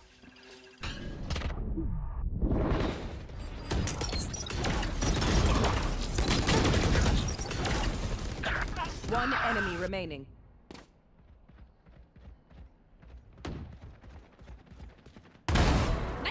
Can't even try to take a duel here. There's no opportunity for them. No real chances for them to turn this one around. Good God, ladies and gentlemen, these fights that they're taking, they're just not working out in their favor. Yash is gonna need to be the hero of the sword with only 30 HP and a dream, but he can't really do much. Bad point, ladies and gentlemen, 12-8. GG, easy. They are doing it. Yep. They have got this. Is something which they believed aggressive right from the word go. They were up for a plan and they are just here to conquer Asterix and wanting for that grand final slot against SATUL, which is going to be a LAN, of course. Asterix on the other end, they need 4 more rounds for an overtime. The 0 point will suppress the players for sure. I haven't seen them panic yet in this tournament. This is where things have become much more serious. Lil Boy, you can see in those eyes, he's focusing, of course, but with that stinger in hand, I'm sure that he won't be feeling that confident. And GGEZ are just slowing things down, which is a good thing. Look at Trinity. He is just, lurking around as if there's no one inside this map. He's wanting to peek. Yash with that vandal. The timing is so good on both the players. Nobody finds each other. They're moving towards B, where there is a stack. 4 players are there towards B. Yash is going to be crucial. The dash is already active. The lockdown will be committed. There's Hunter's Fury. There is From the Shadows available. Yash, he needs to find value, 30 but he seconds left. cannot do anything. He has to take a step back. There's that recon, will reveal the positioning, but that doesn't matter. The Sova is there towards the side. Machiavelli once again. Machiavelli again. How is he getting this? Just getting better and better and better. The Hunt Fury is there, but Ryzen gets What? two. Oh goodness me! We need to win. The round isn't over. Ryzen, can he find the ball? If he finds the ball, the ball is taken out. No! Suddenly things have changed. This looks like doable for Asterix. The 3 players coming in from second lane. Time. Just need to go in quickly, but Kohli gets caramel. But DC converts Ryzen. Kibochin again with a 1v1. DC versus Kibochin. Who will get? But Kibochin. No time. He doesn't have time. You don't have the time. And GGEZ are the winners. They are the deserving winners. They qualify for LAN. They will face SATUL in the Acer Predator League 2026 India Qualifiers. Aggressive. What a game we have witnessed today. What a game. GGEZ was ready for upset over there. But the way Kibochin getting that final kill, and he just knew that there wasn't time, and he just gives fist bump to his teammates, sharing the thought that it could have not done anything better than that. They tried their hardest for it. You could tell that they were firing up on all cylinders to try and make this one happen, Oro, but it just didn't matter, right? Up until the very end. Machiavelli, he got double kills every single goddamn time. Like, how is that even possible? 4 rounds consecutively. Machiavelli got a clutch. He got a double kill. He got another triple kill, and then he continued to get a double kill at the very end. Good God, this man could not be stopped. Machiavelli, give this man a medal because he was the hero of Ascent. Every single time I thought that, oh, GGEZ, they're not going to be able to win. Machiavelli just comes in and he's like, oh, wait a minute. You said that I can't be the hero? I'm going to take the crown for myself. I'm going to be the king. I'm going to be the captain. And I will drive this ship home to make sure that my team gets that one-way ticket towards that grand final stage and gets a chance to go for that revenge matchup up against the side of SATUL. They were so close to beating them on one stage of the game. They were this close. Like, they were inches away from shutting them down on that second map and taking it all away for themselves to have that one-way ticket to that grand final. But now that they have fought through such a team, such a hard-working roster of players of the side of Asterisk, this is a well-deserved victory because they had to fight on so much that they could have done. Let's just roll it back, right? Let's just roll it back. See the exact last moment that really went down for this particular map. Because, good God, ladies and gentlemen, it was DC, right? It was DC and the Sova just sitting at the back of site, holding them down, keeping things alive. I was like, wait, oh wait, it's a 3v2. There's a chance that they're going to be able to win this. But no one went into the goddamn site, man. They're supposed to run it. They didn't have enough time. But look at the utility usage as well coming out from them. The cyber cage was used a little bit too haphazardly to try and block off one of those angles. You could tell that the Sova just really peeked in and got that opening kill. Then that Omen was still alive. When the controller is still alive on any particular team, especially on the attack side, on Ascent in particular, you don't want to just sit and wait for your opponents to make that first move. You need to take that initiative a little bit more fast. Time was not on their side, and arguably the 6th defender for the team just turned into the saving grace for the attackers as soon as that spike line went down. I could hear the fat lady singing in the background almost instantly when I saw that DC was still alive, because he is one slippery player that you can never get a hold of. And if you want to become a beast like Machiavelli, you can get your hands on Acer Swift Neo, which is built for performance with a lightweight and premium design powered by an Intel Core Ultra processor and featuring a stunning OLED display. This laptop offers crystal clear visuals and unmatched speed. Plus, with Copilot, you get an AI-driven experience that adapts to your workflow, making multitasking and productivity effortless. The way, that man was effortless on those rounds. He was just inching, and just made sure that GGEZ crosses the final line. This time there were no hiccups from their side. And if you are also wanting to do or deliver something like him, you can get your hands on Acer Swift Neo For that, you just need to click on the link in description, or you can see the pinned chat, which is already pinned towards the left side of our screens. But along with that, you can also get a cashback up to 5,000 Indian rupees and instant bank discount up to 15,000 Indian rupees. With that being said, we will move ahead towards the scoreboard and discuss more on this game. This entire match was just absolutely insane coming out from them. GGEZ, they just had a performance of a lifetime. Machiavelli, man. Him on that KO was just all over the place, right? You could not make this up. Both of the KOs just had phenomenal performances. Like, in every single moment, like, you would have expected, like, yeah, one of the KOs are not going to be able to perform that well, but both of them just did God's work out there. 21-14 for Machiavelli here. He was a consistent performer. He was the first killer on multiple rounds. Those last 3 rounds that they played, he was the one to draw first blood. He was the one to make sure that Trinity doesn't die in vain. And the fact that you have such a consistent second fragger on your team just makes you even more scarier. Let it be on a clutch situation, let it be when their backs are against the wall. It was Machiavelli that always stepped up to the plate and really delivered what his team needed him the most. But was that really the case when it was on the opposite side for AST? Not really. A lot of their players just had very quiet performances, especially when you look at Caramel. Caramel had so many opportunities to get certain clutches done, but I don't know, it's just the pressure. It was getting to them. Like, we could feel the pressure as well, right? Because you knew that the tournament lives were on the line for AST. We knew for a fact that AST put in their hearts and souls to prepare for this young roster of players. Want to give that example, just how RCB won, right, the IPL for the first time in so many years. This has been the year, where those grinders specifically have just got value. We saw how Asterix as a team have stepped up. We are now witnessing another dark horse who has just stepped their game up, and this is something which Acer should not take lightly, because on that day, on 11th of October, when the LAN arrives, we are going to see a match for ages, because this is going to be the main game for that India slot for Asia Pacific. And next year, that team, whoever wins that LAN event, is going to represent our country in the Acer Predator League 2026, which is going to happen next year.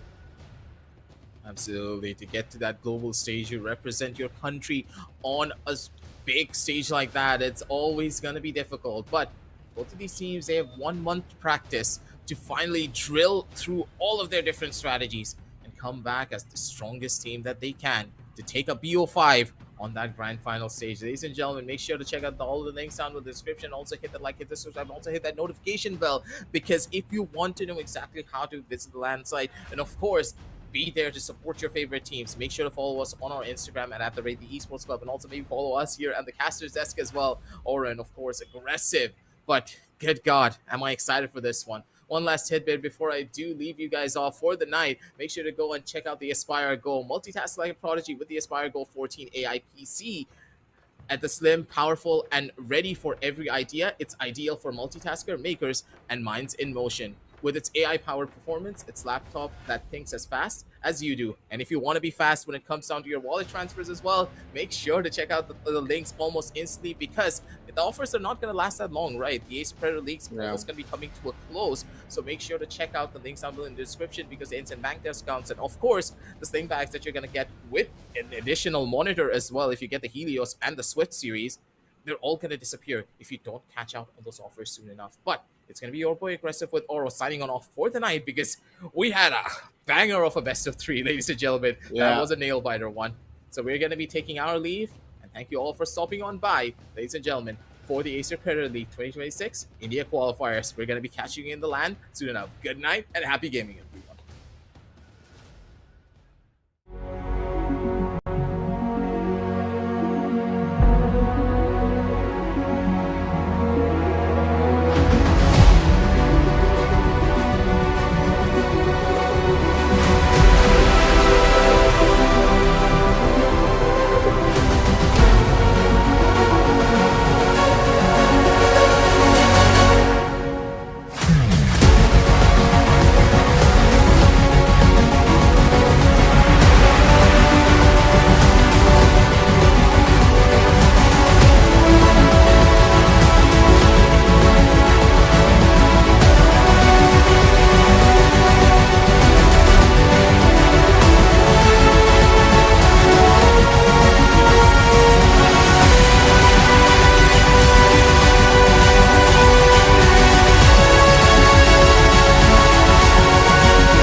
all-new Acer Aspire Lite.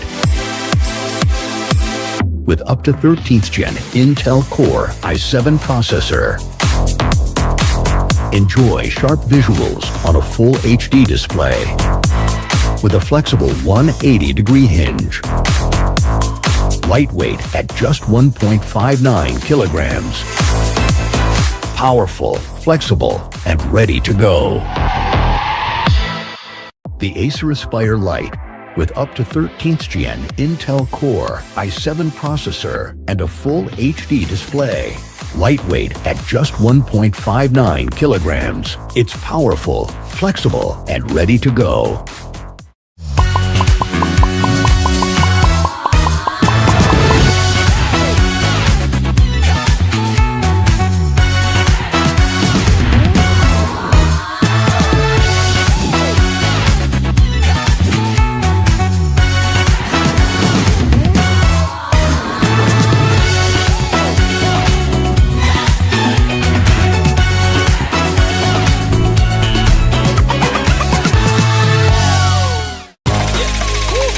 Acer Iconia. Fast street, cool moves, step a pick, we groove, web slid, post quick, friends laughing, we click. Follow me, let's wipe and roll. Follow me with Acer and control. Follow me, let's wipe and roll. Follow me with Acer and control. Follow me, it's the Acer show. Follow me, it's the Acer show. Follow me, it's the Acer show. Follow me wherever we go. Follow me wherever we go.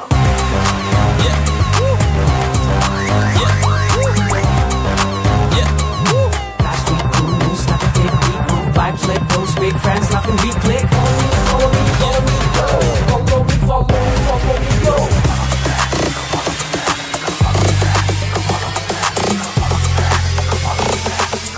Acer Iconia. Follow me.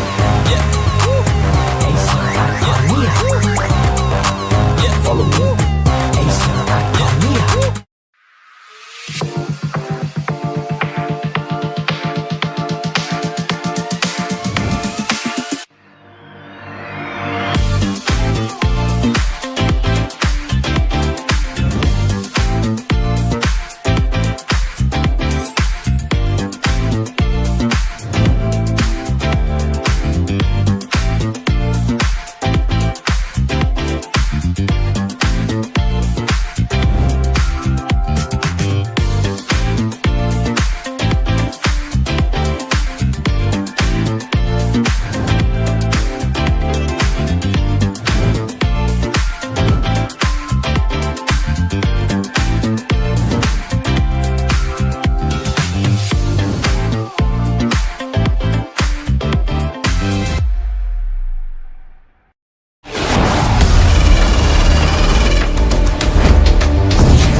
Sleek, swift, neo, power in hand, watch it go. AI smart, runs the show. Style and speed, you already know.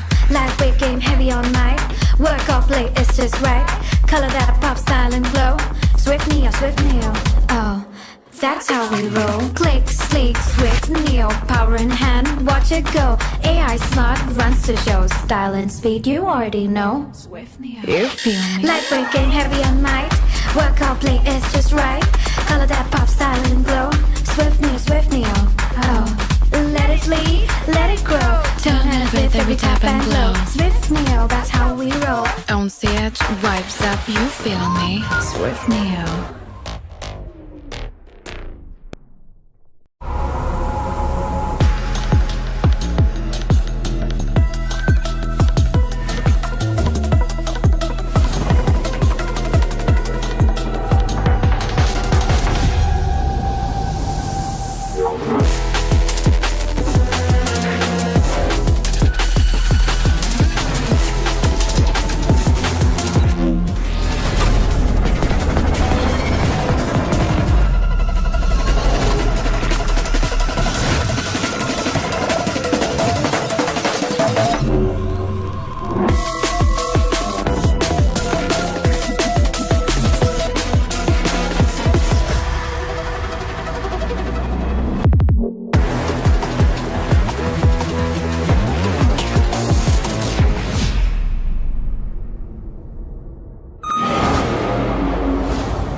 all-new Acer Aspire Lite.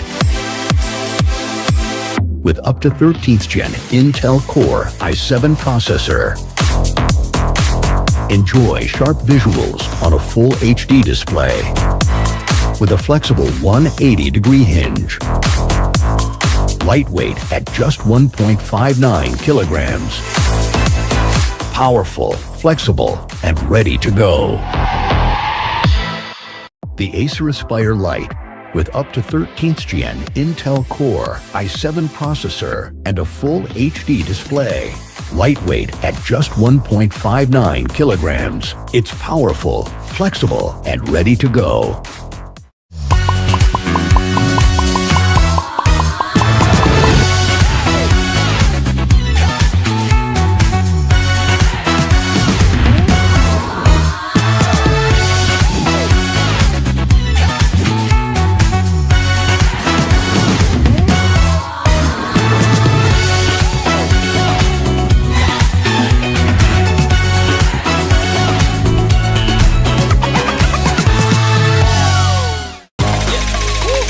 Acer Iconia. Fast tweet, cool moves, step a pick, we groove, web slit, post quick, friends laughing, we click. Follow me, let's wipe and roll. Follow me with Acer and control. Follow me, let's wipe and roll. Follow me with Acer and control. Follow me, it's the Acer show. Follow me, it's the Acer show. Follow me, it's the Acer show. Follow me wherever we go. Follow me wherever we go.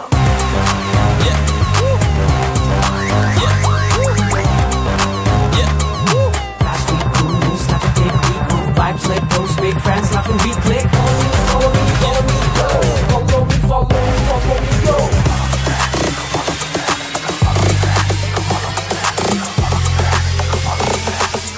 Acer Iconia. Follow me. Acer Iconia. Follow me. Acer Iconia.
Sleek, swift, neo, power in hand, watch it go. AI smart, runs the show. Style and speed, you already know.